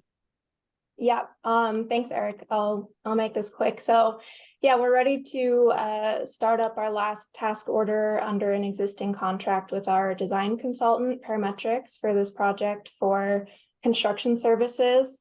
We're planning to start construction procurement for a contractor in November. And this task order includes support during that procurement, as well as design related tasks during construction, as well as field inspections. And the task order amount is $151,500, which will cover those services through this fiscal year and the next fiscal year.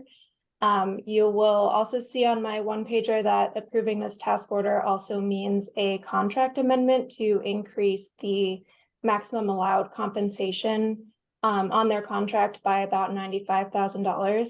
So I just wanted to clarify that this is not a change to your already adopted budget. This increase is actually already accounted for and built into that budget, something that I've been planning for. And so the budget accounts for this task order over the next 2 years. And reason for that being basically this contract was scoped and budgeted now about 3.5 years ago. So on a whole different set of assumptions around what the problem was at this site. So as we've gone through it, we've had some cost increases due to the change in scope over the last 3 years. And partially to, inflation and rate increases with the consultant as well over that time period. So as Eric said, that suggested language is in your packet. And yeah, does anyone have any questions on any of that? Mary I Helen, have you one. have a question? Yeah, okay. So I know you can't predict the future, but since this all started 3.5 years ago, is there any really good guess? That's the best I can characterize that, that there will not be any more $95,000 increases, or will this? I don't have experience in doing what you do or parametrics, but does this look like what the total cost will be, or are there going to be additional costs involved? Yeah, I'm pretty confident that this will be the last, need to change this contract. The reason that we kind of waited until now was so that we could get, once we needed to have the final design done and everything like that, and this construction support scoped before we knew that final number, which is why we didn't want to come back to you multiple times to adjust this contract throughout the last 3 years with incomplete information. So yeah, I feel confident about this remaining amount, and we also built some contingency into their budget. So in case, we need a little extra support next summer, we should be good to go. Okay, so I can assume, and that assume word can get you in trouble, but I can assume that this will be the project will be complete and there hopefully won't be any additional costs. Yes, hopefully. We Yeah, don't, I know. Yeah, and I will say, it could be that. Oh, sorry. Okay. No, I was just going to say, it could be one of those if pigs fly situations, but this looks like they're going to fly at this point. So yeah, and the one thing I'll just clarify, this is just for our design consultant. So a big unknown still is that we don't have our construction bids yet. So we have our best guess of what that price is, but that's going to be the huge factor in November once we get those bids in. So, we're hoping that it's close to, what our engineer recommended, and we should have a lot more information in the fall. But as far as this contract, yeah, we feel pretty confident that we should be good to go with this amount remaining. Is anyone comfortable with making a motion? I put the motion language in the chat as well. I can do it. I move to approve and authorize the executive director or their designee to sign a task order with Parametrics for construction services. But this, I guess I can't say that, for construction services for the Northeast 13th Avenue Pump Station discharge lines, rehabilitation project for $151,500. Okay, do we have a second of that motion? I'll second that. Oh, excellent. So thank you so much. So it is moved and seconded. Are there any additional questions for McKenna? Or Goes Bill? back to my, Owen? well, yeah, I have, because this goes back to my original question, because it says for construction services as opposed to design services. So that's why I was asking design versus construction. Yeah, no, that's a good question. It's construction services related to design, I guess. It's a little confusing, but design related construction services from them. So helping us to respond to submittals from the contractor and things like that, helping us with record drawings, inspections, but yeah, hopefully that answers that. Bill, you have a comment to make? I do, just to follow on to McKenna's response there. It's best practice and very good, very good, it's best practice that the stamping engineer who designed the project is engaged during construction. And so the services that McKenna is suggesting here allows for that design engineering team to continue forward into construction. So there is a mix between design and construction, unfortunately, in here, but it's just, unfortunately, it's just the way it happens. So so I want to make sure it's clear that it's common that the design engineering team continues into the construction phase of the project, and that's what McKenna is hoping to do today. I also wanted to note that this board has an opportunity to approve the final construction contract following the bids that are received later this calendar year or early next. So you have the opportunity to approve what staff's recommended final cost is for the construction contractor, which is different than this design contractor. So yeah, so there's one more approval point. Okay, well, thank you for the language, because with every work, whether it be air traffic control or medical terms or construction terms, there's language that's used in different terms. So that really helped. It does indeed, and I just want to concur with Bill, having dealt with the problems of as built as opposed to as designed. It's critical to have the engineer that's putting his professional engineer stamp on it be involved during that, so that there aren't any mistakes made. It has been approved, it has been moved and seconded, and so now we'll go ahead and give a roll call vote on this. Karen Myers. I vote yay. Mary Helen Kincaid. I vote yay, yay. Kathy Kellen. Yay. And Eric Molander votes yay as well. Val, we are working diligently on one of your key objectives for us for 23-24, and I hope that we get a smile out of you that we're really trying to move this forward. So with that, the motion passes and it is unanimous. And so we come to the next and delightful opportunity that we have. We have in front of us two candidates for the position that will take over from Val. The candidates are Tom Collette, who is also a Penn 1 director, and Dave Anderson, who's been put forward by Columbia Edgewater Country Club. So the first thing that I would like to do is see if there are any questions from our fellow board members.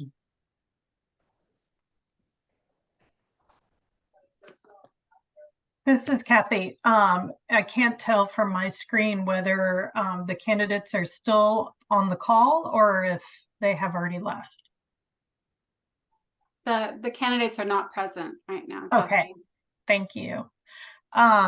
Yeah, well, I was excited that we had two candidates because it sounds like there hasn't been a history of there being multiple folks to choose from. And so I was just hoping if those members of the board who have had the opportunity to talk with both of them or meet with them could share anything that you think helps them to stand out,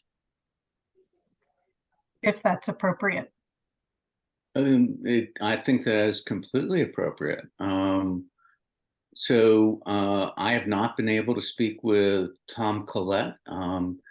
Has any other member of our board spoken with him? I just needed to, and maybe Jim or someone can speak to board replacements, but I was reading in the Penn 2 board, whatever, that board supervisors nominate future candidates. And I agree with Kathy that it's wonderful that we have two candidates, but I'd like to know who, or if anyone knows who nominated Tom Collette, and if they did, how they arrived at that. And I've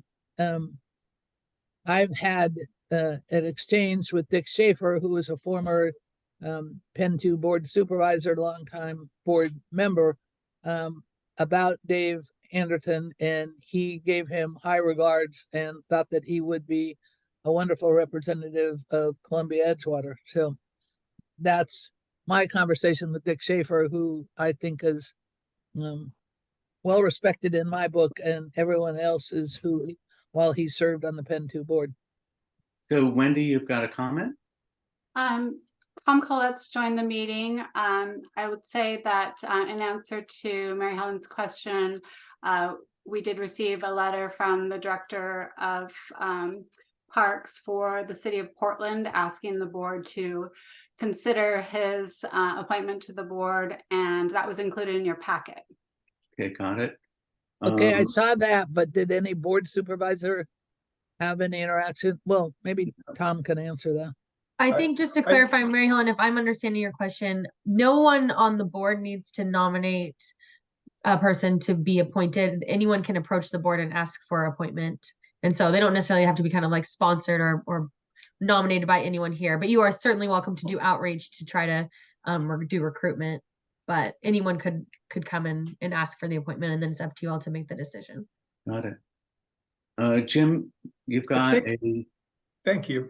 Mary Helen, my recollection, and it may be inaccurate or incomplete, is that at a format meeting when Val announced his desire to resign, James, the former Penn 1 chair, took that back to the city of Portland and identified Tom as a potential candidate. So he was responding to a format presentation in which Val suggested he wanted to step down, and James went and identified somebody from within their team who was interested in serving. That's my recollection. I may be incorrect about that. Okay. Thank you. Tom, you've rejoined the meeting. Yes, I realized that I was not going off of the updated agenda. I was going off of the original agenda, and I didn't realize that there was this portion of the meeting. I was going to ask if you needed me present for this. If you don't, that's fine. If you do, that's great too. But I'm just rejoining in case my presence is helpful. And I will leave it at that. Thank you. So do we have a motion, or how do you want to go about deciding which of these two highly qualified candidates we asked to join the Penn 2 board? Mary Helen, it seems like you were. So I'll be willing to make a motion that I don't say we nominate because it's already nominated, that we accept the nomination of Dave Anderton as to fill the seat of Val Humble, who's retiring on the Penn 2 board. I don't know if I said that very well, but Okay, understood. I think that it's clear in intent. Kathy? Well, I guess I missed some procedure here. I didn't think that we took a vote with the candidates present. I don't know. Somebody else will have to speak to that, but Eric asked for a motion, so I made a motion. It's a public meeting, and so anyone can be present. It's up to Okay. you. Okay. Okay, so we have a motion on the floor. Do I hear a second? I second that. Okay, so it's been moved and seconded. Is there any discussion? I would like to have discussion, but I have to close my door because my dog is going crazy. 1 second.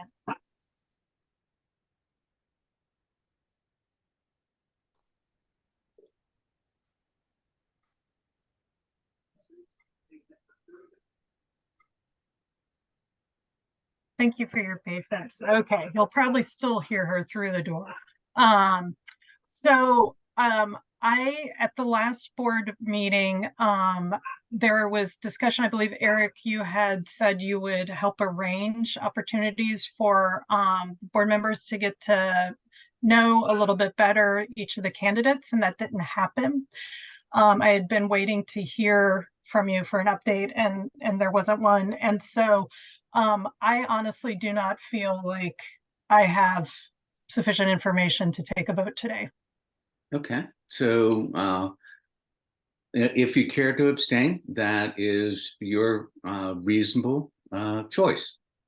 So, when we look at this, we do have a blessing of riches. We have somebody that will be an effective liaison between ourselves and one of the deeply affected members of the Penn 2 area, and that's Columbia Edgewater Country Club, through the PMLS and the FEMA projects. And I think that it is that we're very fortunate that even if we accept Dave as our new board member, Tom is still with us. So he's still going to be on Penn 1 and working for us to achieve our joint objectives.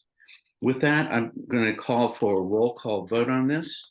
And we'll start with Karen Myers. I vote for Dave Anderson. Thank you very much. Mary Helen Kincaid. I vote for Dave Anderson. Kathy Kellen. I'm going to abstain. Okay. And then Eric Molinder votes for Dave Anderson, and that motion passes.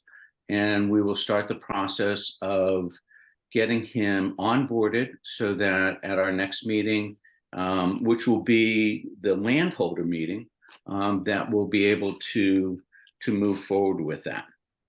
So, Eric, can I just make a comment?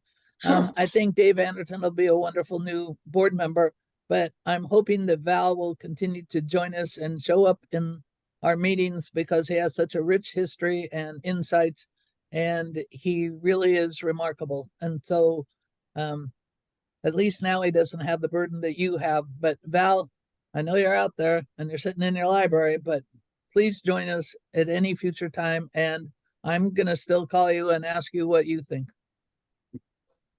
Okay. Having that kind of wise support is really very important. So again, Tom, we look forward to continuing to work with you as a member of the Penn 1 board, and look forward to onboarding Dave Anderson. So with that, do I hear a motion to adjourn Penn 2? I did want to just clarify quickly that we are still waiting for a letter of authorization from the landowner, so that is expected later this week, and Yes. And that everyone will be up for election at the landowner meeting on October 24th. Well, and that's a good time for us just to reflect on the work that we've done over the summer to get to quorum. very important for us this year. The letters have gone out, and our neighbors are receiving them as we speak. And one of the things I'm going to do to assist the staff is I'm going to go ahead and send my postcard back in to say that I'm going to be there. And that's going out in today's mail. So we can start to check to see how long does it really take to get in. I would encourage each of the members of the Penn 2 board to continue our outreach to landowners in the community and to encourage them to use the electronic voting methodology, because that reduces the burden that the staff has to face. So it reduces things getting lost in the mail too. And Karen, it's my understanding that you're not going to be present, so please do fill out the proxy form online, and I can help you with that. Okay, thank you. All right. Already getting proxies back in the mail. I'll have your first update for you tomorrow. Thank you so much. All right. So Penn 2 is adjourned. And so I'm going to go ahead and leave the meeting and turn it over to Ken. Ken, you're now the chair. All right. Thanks, Eric. Have a good rest of your day. Is it okay if we stay and listen? I'd like to hear the presentations for the next 2 agenda items. It's open to the public, so absolutely. Oh, good. I'm a public person and I can be quiet. All righty. Our next agenda item, and just want to verify everyone's back on after our quick adjournment.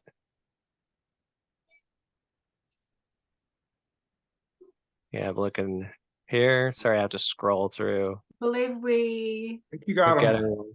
Perfect. Yeah. All right. Tracy, I believe, is on about the MCD employee hotline. And thanks, Kenzie. And I wanted to just set this up a bit is, you know, the board, over the last year, we've had some challenging times, you know, from a staff perspective, board perspective, et cetera. And so I asked Lori and Tracy to look into 2 items, and they're both on the agenda today. So one is the employee hotline to give employees a way to call in anonymously if they report ethics violations or discrimination or other forms of harassment. And that's really important to me. And Tracy, I believe, is going to give us an overview. And then also we're going to talk a bit about the options to replace Hong's position in-house versus external counsel. All right, I'll turn it over to staff. Thanks, Ken. Good afternoon, MCDD board members. So like Ken mentioned, he asked district staff, so myself and Lori, to look into some reporting hotlines after legal's departure. So currently employees are encouraged to report matters of ethics and compliance to their supervisor, but they are also able to report to the executive director, HR, and then legal when we did have one in-house. However, following their departure, we have moved forward based on Ken's request and have retained SAFE Hotline. So SAFE is an independent company that is available 24 hours a day, 7 days a week. The hotline does not replace the existing reporting mechanisms, but serves just as an additional reporting option. And so an employee, a board member, a vendor, anyone from the public would be able to use this hotline, and they could either report via phone or online and can choose to remain anonymous. So in your packet, you will find a memo that gives this overview as well, an additional memo that is scheduled to go out to staff, and then some instructions for what reporting would look like. Any questions? This is really informational, but we will be sending out that notification to staff, and then I'm hoping to put that like website location on our website too, so that it's easily accessible. I do think that board members and community members and others can use it as well. It's not limited to staff. That's one clarification. And Ken, thank you for suggesting it. And I'm really grateful to Tracy and Lori for making it happen. It's a really important thing to have available to people. So I'm grateful for the push to make it so. Thank you. I'm also thankful for my fellow board members that agreed that this is a good idea, and we need to make sure that staff and others are protected. So any questions on this item from the board? Well, nice job, Tracy and Lori, on getting this put in place so quickly. And I think it's a really good measure to have, given how small MCD is in terms of staffing, to have an alternative to go to a anonymous hotline if there are issues out there that the board needs to know about. So with that, let's go ahead and just roll into, I know we're over in terms of our time allotment, but let's go ahead and go into the attorney discussion. And I believe you've brought a guest speaker or an expert in the field to talk about it. Wendy, is Spencer available still? Thought one, yeah. So Spencer sends his apologies, but unfortunately had to leave before we were able to arrive to this topic. So he was notified that the board meeting started at 1, but it ran obviously longer and then had competing board meetings to attend to. So I'll tell you what, Tracy, how about you just go over it, and if the board members have questions, we can always bring him back to fill in those gaps if we need to. Yeah, I was actually going to just push it over to Lori. It's just that Spencer was in communication with me. So got it. Thank you. So in your packet, you've got a couple of pieces of documentation to take a look at around legal services. One is the information on the budgets that we have, both for the staffing budgets as well as the outside counsel budgets. So all of that financial information is in your packet. Tracy and I also did a survey of some local government entities that are of similar size to our organization, so that you as board members could see what other entities are doing as far as whether they have outside counsel or inside counsel involved. You'll see in that information that there are quite a few of the cities that are actually contracting to have in-house counsel services provided by Miller Nash or other outside firms. So Tracy and I did spend some time with Spencer just asking him some questions about, what is best practice? How does this work for other organizations? What are his recommendations? And I would say, I don't want to be the one to tell you what is right or wrong here, because I think there is no clear line answer. I think the positives that Spencer referenced in relation to using outside firms is that we have a lot of complicated legal issues here, and they really range in a lot of different specializations for attorneys. So it's very difficult for one person to be able to answer all of the questions, which is the value of the firms that we're working with. We've got a contract with Armand's firm down in Eugene so that he can continue to support us on some of those PMLS and interdistrict issues that he was working on while he was here, as well as development reviews. We've got multiple specialists at Miller Nash on the HR side, on the procurement side, as well as on the, we've got Jeff Condit, who is identified to continue to help us with some of the legal issues around legislation and what those things need to look like.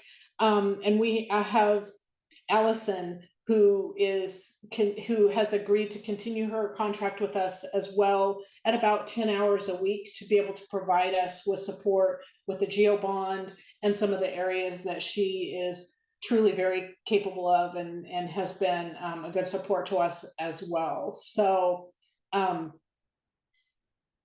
think that it is helpful to kind of get that perspective. He said the real value of having an in-house counsel is how quickly you can get the responses. And if you have the right person who really has that breadth of knowledge, they can really support you with those strategic discussions, as well as the risk assessment that happens with outside counsel. So there are definitely benefits to either side of it, but he said it's where it gets really challenging is if you bring someone in who's trying to learn some of these specializations. He says that's really kind of challenging and isn't as useful. So I've talked to a couple of different attorneys about, is there a difference in cost between in-house and outside counsel? And from their perspective, it's about a wash. So if you bring somebody in-house, it may, you may get a quicker response, but it may take them a little bit more to kind of figure out the issues. Outside counsel can really pinpoint and have that specialist work on the topic. And so they tend to spend a few less hours. And so their perspective was that it was pretty much an even across the board wash, whether you have in-house or outside counsel. I think we have dollars available for either option. And we're really just looking to you. We came to Ken with what sort of support can we give you? Do you want us to work on posting for a replacement for Hong? Or how do you want us to move forward with these legal counsel positions? So that's why we're here, is to really get that direction. Also, let me just add something, Lori, is, in talking to Hong and others, City of Troutdale, I didn't notice on your list, but Ed Trumke is actually a contracted attorney, as city attorney as well. That's correct. And one thing that's often overlooked on the legal profession is the access to paralegals and support staff. And when a smaller organization doesn't have that, which really kind of eats up some of the senior attorney's time, whereas if you contract it out, you can lean in on the overall bigger law firms legal support, so you don't always need to have a senior attorney doing it. I think after seeing the analysis, the gap I see is more in the contract administration, because what Hong was doing was collating, and we were still hiring outside attorneys. It was the management of those attorneys function that she was doing on top of the legal work, which is pretty consuming for one person to do, or even two or three when she had Armand as well. So I just wanted to add that and then open it up for questions.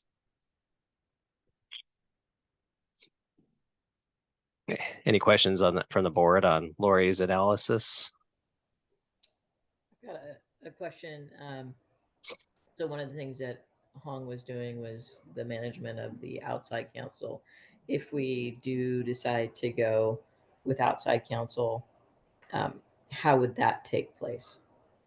What we've been doing currently, and Jim, step in if I misstep here, is that the executive team is really working in collaboration with that. So if it's an area that's of specific expertise for one of the executive team members, then they're really managing that relationship with outside counsel. An example would be HR work.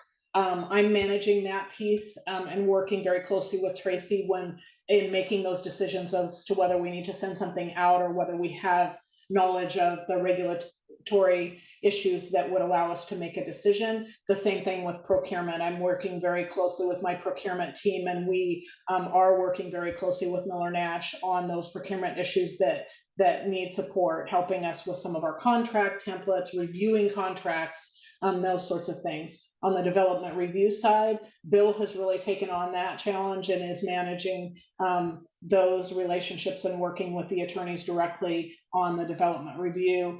Colin is kind of leading up the legislative end of things, with Jim and I really shoring up that as well. So we're really teaming up as an executive team to make sure that we're managing that, making sure that we're not being overbilled for hours, or that folks in the outside firms are really working on the things that we are asking them to work on. So that's how we've managed it thus far. One last thought to offer to the board is, when Allison Keene is not gallivanting around in exotic foreign locales, she also helps us with some of these questions as well, and she's been terrific. So just wanted to share, we do have access to her when you need a legal advice about legal advice. So Yeah, it's kind of she's handy. great. So what I would say though, Nikki, is we probably do need, say, a attorney that the board can talk to, or Jim can talk to, that can give us opinions on other legal work, oversee other legal work similar to what Allison is doing. A good example is that in our last session we had, where we had the executive session, we asked Allison to review legal work from another council to give us a second opinion and set a set of eyes, and also to understand big picture general counsel. This is what we should be focusing on.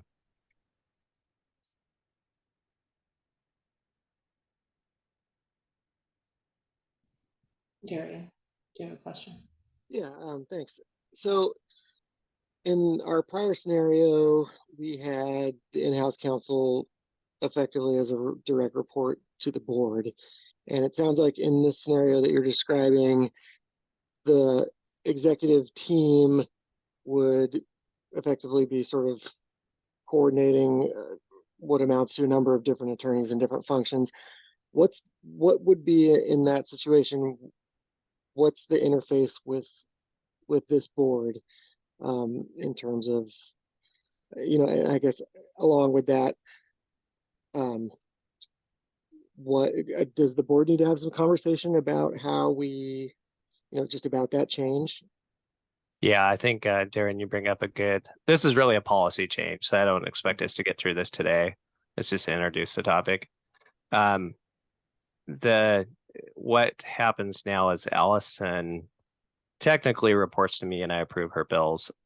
Effectively, though, she provides services to Jim, to Lori, etc. So I think under the new scenario would be likely a dotted line to the board chair, and probably report to either Jim or Lori, whoever staff is designated in terms of a executive function. But certainly the board needs representation that we can lean on, similar to what SDIC have. They have Brian Sheets, right? And Urban has Jeff Condit and Armand.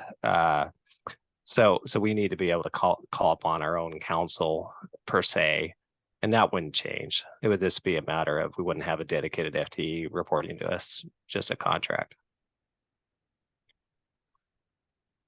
So I don't really understand the situation in those other boards, but because they don't have a staff of which the legal person is providing a service to, they just have a direct line for their own representation. But in this case, we would sort of be doing both at the same time, in that these lawyers would be functioning to support staff for matters of operations and stuff. And then so the way I understand the city council's work, like for example, Troutdale with Ed Trumke, dotted line to Ray Young, who is the city manager, and then also reports directly to the board president, or that would be the mayor, I'm guessing.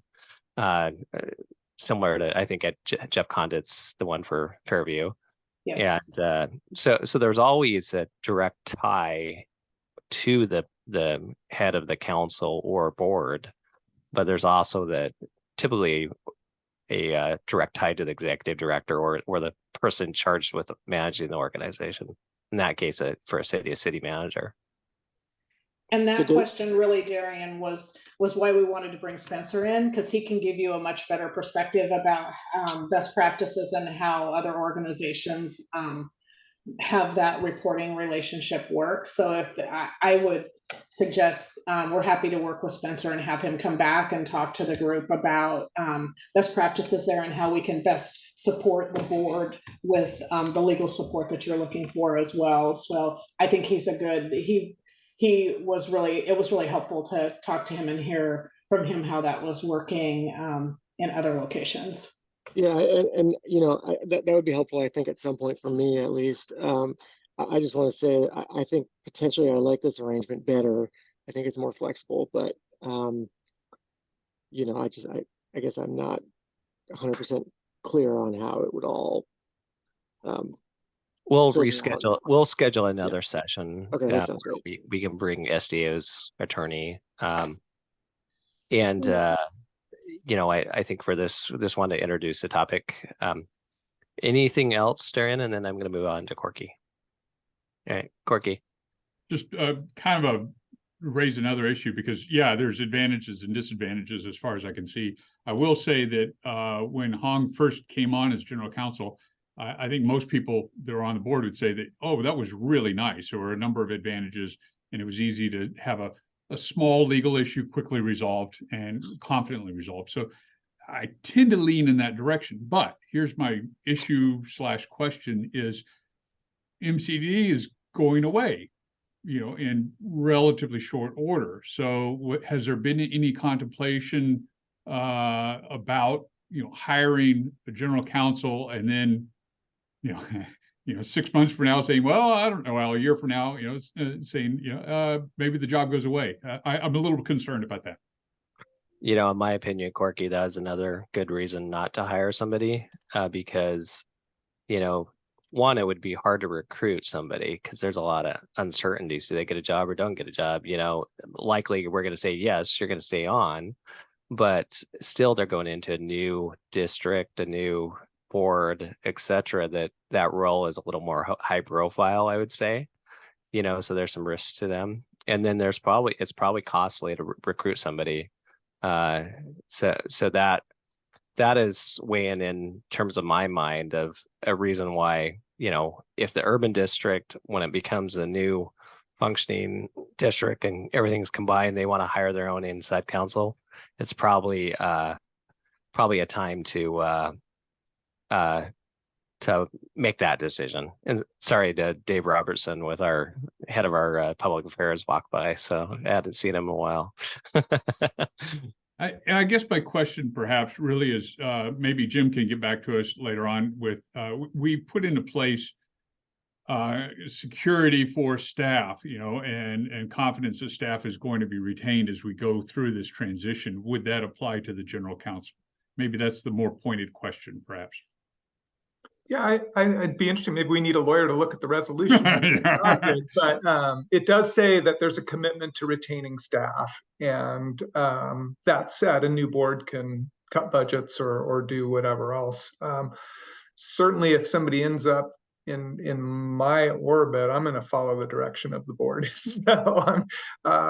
And I think from your staff's view, we see the same pros and cons to these various arrangements. And we look forward to your direction and making sure you get the access to private counsel and the security of knowing there's an independent voice there. We're all for that. So we're here to support the direction you guys want to go. And I think we can make virtually any arrangement work. And we can talk more, I'm sure, at some point about some of the challenges that existed prior, but I think you're well versed in some of those. So.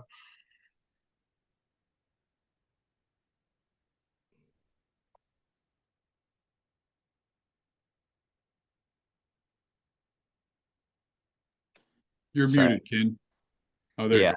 I noticed I'm on my laptop and toggling here. I was looking at the agenda. Any other questions? And I'll commit to you, we'll bring back Spencer, right? Spencer. Yeah, we'll bring back Spencer and then we can have a formal decision after that. How's that sound good for everyone? I guess I would just share that you should feel free, obviously, to reach out to Miller Nash or any of the attorneys we're working with, or to Armand or to Allison. I think Allison is a particularly good source when she's around, but I feel like we're functioning pretty well now, and I think we can maintain that. So it's obviously nice to have more staff with more expertise available to you.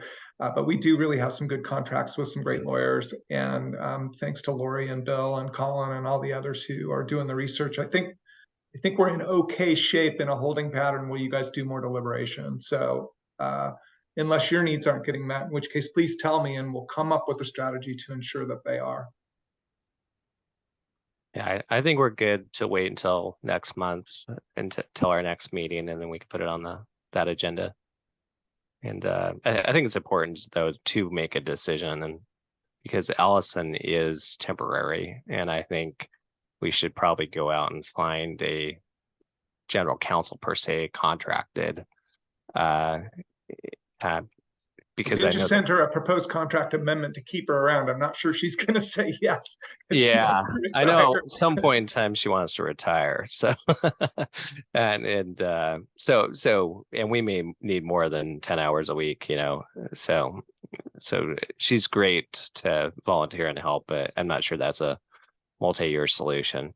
So, all right, we are over time. I just wanted to time check everyone because we've got Corky's motion to talk about, and then we've got executive session to talk about performance, Jim's performance of Rayl. So, everyone, anybody have a hard stop or any? I offered to Ken earlier, if you guys are ready to move on, we can reschedule my thing. Happy to wait, but happy to participate if you want to proceed. Okay. Well, not seeing anybody, but I can't see everyone, so you'll have to speak up. Hard stop at 4. Okay, Kenzie, we'll definitely get done before then. All right, let's address Corky. You want to just talk about your proposal, and then I don't want to belabor it. I don't want to take a lot of time, but Annalisa's point, correct him to point out that we have no authority at all to tell the urban district what steps to take, and that's not my intent whatsoever. But what they are asking to do is to transfer MCDD's tax assessment authority to the urban district. You know, any way you slice it, we have a little responsibility there. They're going to take our tax assessment authority, move it over to the urban district. You know, it behooves us, I think, to weigh in on that to some degree. So I guess I would just say, recognizing that the urban district is proposing a transfer of our tax authority, I would move that we hire Reed Wagner to evaluate possible funding options that would be consistent with our promise to not continue or transfer those property tax assessments, and that we need to do this work on an expedited basis with a preliminary report due by November 6th, which is, if I understand correctly, when we need to work with state legislature on a property tax proposal. That's my motion. If nobody wants to second, then it dies. But it's up to you guys. any questions first on that? I've got a question. Is this why aren't you bringing this motion to the Urban Flood Safety Water Quality District Board? It's what we were trying to work through last week, and we were this close to getting to a point where we say, yeah, let's spend the next few weeks working on, you know, the different options. There's 2 or 3 viable options, I think, out there right now, and then be done. We can't belabor this for a long time, so we do it over a few weeks, which is also what Jim is saying he's working on.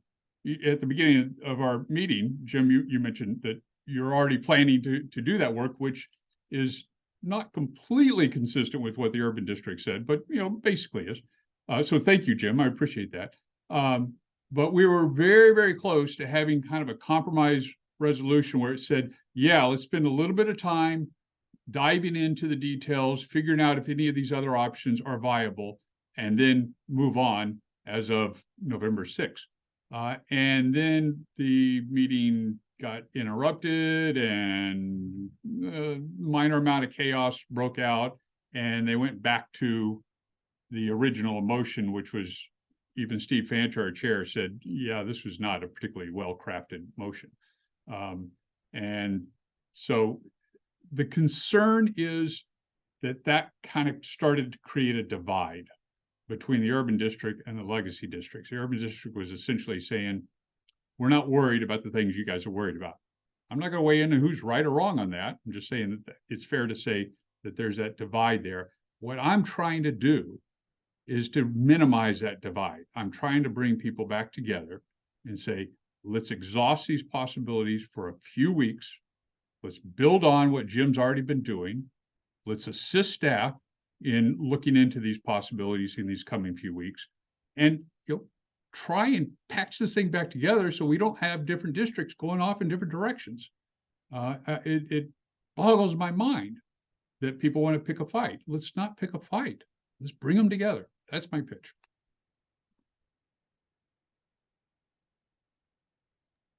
Any other questions for Corky on the topic? I guess I would share with MCDD that, and I'm going to get the dates wrong, but we did form a committee of the urban board, and Ken, you were part of it back then. They got together with a group of consultants and spent several months evaluating different revenue options. They came up with some evaluation criteria. They had a range of meetings. They presented their findings to the full board.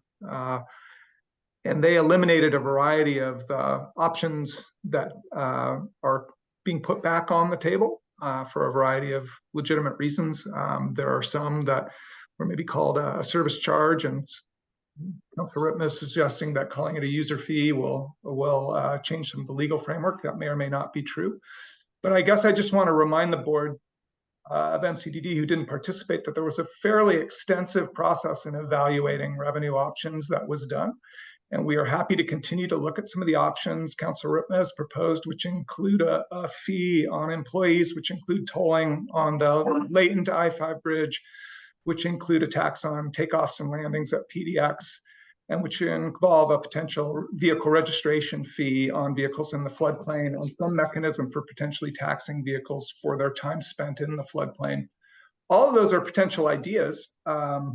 All of them present various complexities. And so I guess I just want to ensure that the board knows we're going to pursue some of those options with our legislative colleagues and with our government relations people. And I've asked Councilor Rittman to give me names of people he would like us to reach out to. We've already started some of that work. So I just wanted to round out the context of the urban board's work to refine the revenue options. And Corky is correct. There is a will among some members to continue to look at some of these.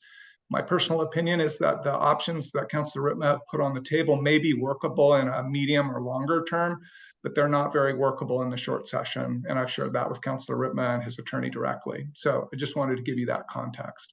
And I agree with what Jim just said there. And the very fact that he's looking into these options demonstrates that there's a need to at least satisfy this question of, have we exhausted all our possibilities? I mean, he's basically, Jim, I think that's what, I don't want to put words in your mouth, but you're saying, yeah, let's spend a little bit more time and exhaust all our possibilities so that when we go back to our ratepayers and say, we promised you we wouldn't do this, but we're doing it, that we can say we really tried everything we could. So I don't understand why there'd be resistance to this. And what I'm suggesting is that we bring in an expert on this, person who really started this whole ball rolling, and who has good connections to assist. That's all. And then at the end we have a report, and I wouldn't be a bit surprised if that report is, your property tax is your best option. And at that point, all of our legacy board members that have these serious concerns can say, okay, we tried. We really looked under every rock. That's it, and we move on. That's what I'm hoping for. Any other questions? I know, Dave, you get your hand up. I can make an exception given your long tenure on the Troutell Council, and we've worked forever for a public comment. So can you make it short?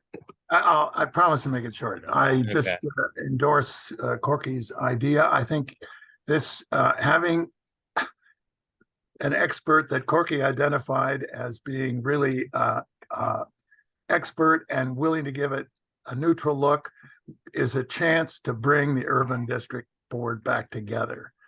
That would be very important. Currently, the board is quite split between those who represent areas that are under heavy compression, and those of us who are in areas that are not under heavy compression and don't want to go this route. We want to go with what the legislature originally passed. But I would be satisfied if we got this one more look. And that's saying a lot because I'm hard to satisfy, as Jim knows. Anyway. You've been consistent and terrific and professional and principled, Councilor Rittman, and I appreciate that. Well, I appreciate it too. Thank you. As well as hard to satisfy. Thanks, Dave.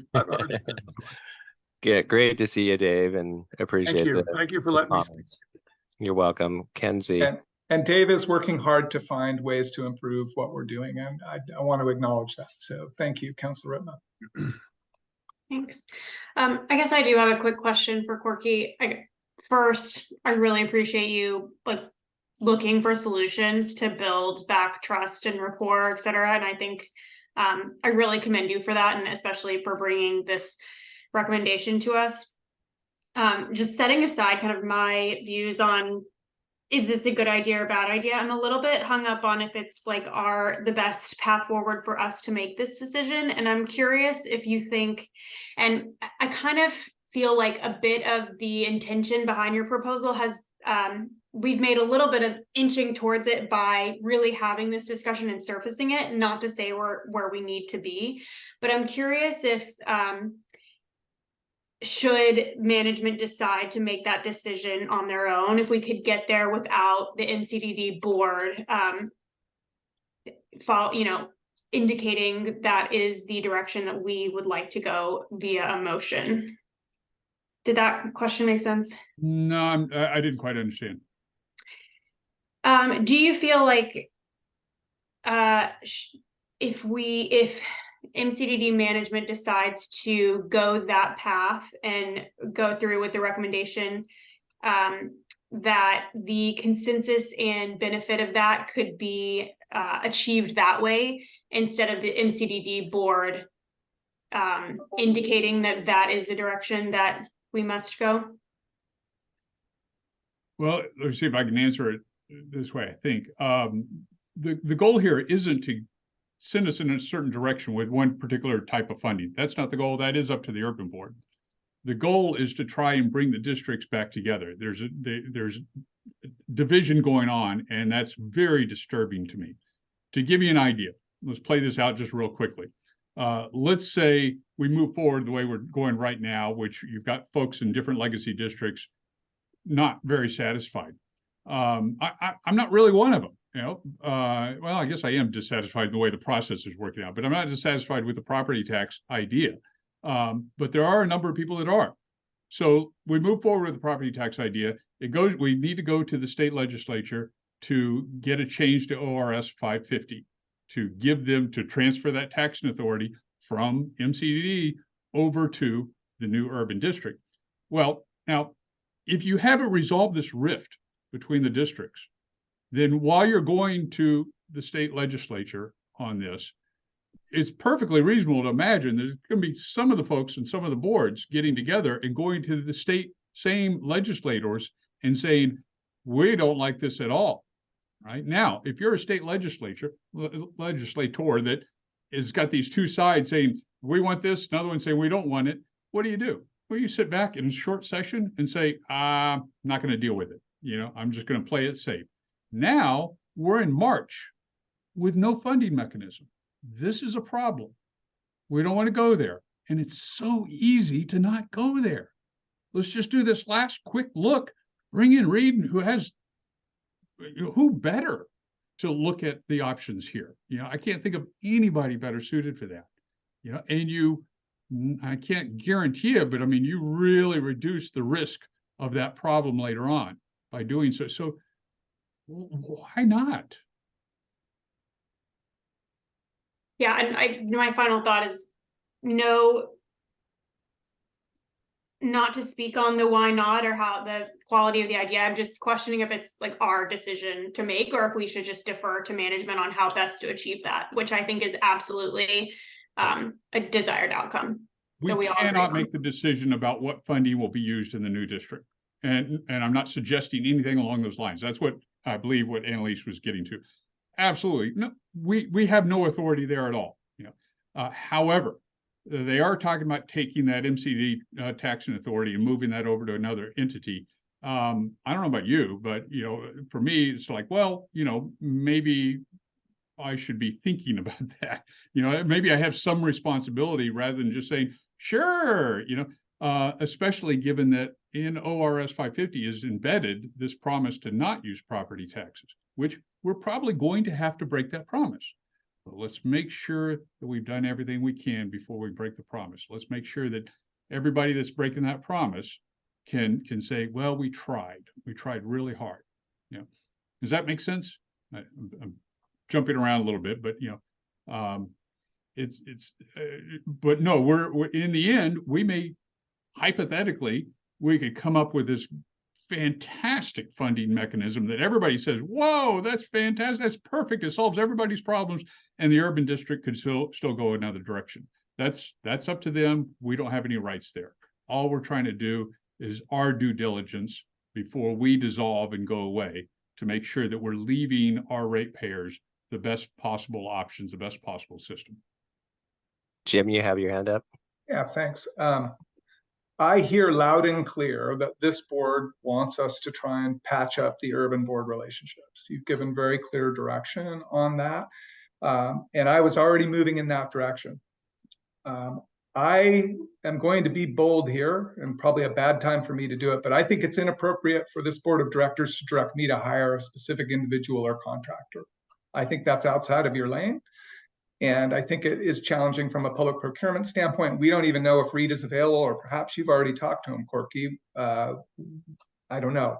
So what I would prefer is for you guys to authorize me to spend a little money if I need to complete the task that Corky has asked us to consider, and a task that I was already working on. So, and I'm not opposed to working with Reed, but I think it's strange for this board to direct a specific hire. I don't think it's appropriate. So Jim, you may have read my mind. I was going to suggest a compromise. I personally think this is a call for the board president of the urban district, and the two of you working together as you guys are both rowing toward the same goal, as we are trying to keep the districts operating, the legacy districts operating, providing flood protection, hiring staff, keeping it going. And we've that urban district's goal is to get forming a new district that's financially sustainable. But we are interlinked in terms of, I get what Corky's saying in terms of, you don't want the boards revolting, going to the legislature. It's going to be self-defeating. But what I was going to suggest is that we authorize a certain set of money that you and Steve can use, directed by the urban district president and yourself, to hire a consultant that will help you move this forward in terms of, helping them bring the boards together to row toward the same goal. So I just like that option. If we, again, trying to maintain the appropriate channels of authority here, I am open to hiring a consultant, and we can try. I don't, in the time frame we have, it may be difficult. And so I just think you need to give your staff some options here. We appreciate the vote of confidence and the ability to spend some MCDD resources to advance this worthy goal that Corky has initiated. I am concerned that you are directing a level of action that may be unattainable in the time frame that we have with the people we have available. So I would beg you for a little flexibility, and let me run the agency consistent with best practices. I think what I'm suggesting is not taking anything away from you. It's giving you the opportunity and funding to have a budget to potentially tap into. You don't have to use it if you don't have time to use it, right? So that was the term, hire a consultant, which we can try and do. I want to acknowledge the reality of getting contracts signed and procurement rules and all the other issues that go into that, availability, capacity. I know Reed's just started as executive director of the Willamette Locks project. He's still doing some consulting for the city of Portland. I don't know what his availability is. So I want to be responsive and cautious to not get beyond my skis and my ability to deliver on your expectations. And those are really legitimate concerns, which is why I didn't want this put off to next month. Then there is no time, So that's why we started Monday morning when I got back from vacation, Corky. We were on. Good. All right. Well, hey, we're going to wrap this up. Any other questions from the board, concerns? And is there a dollar amount, Jim, you had in mind? I hadn't thought about this, but I would imagine $10,000 would be sufficient. And if we need to go beyond that, we run into procurement rules that will complicate our effort. So.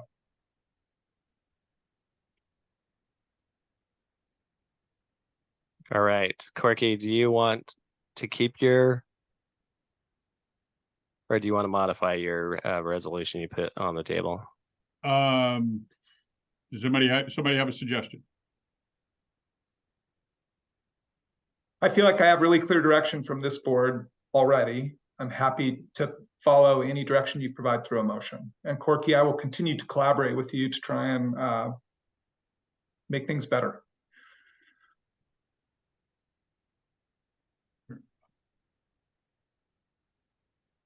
Well, we can vote on your resolution, but if you want to modify it to a more of a budget, give Jim and team a budget to work with, we can. And I just remind you, below 100,000 is already delegated. So yeah.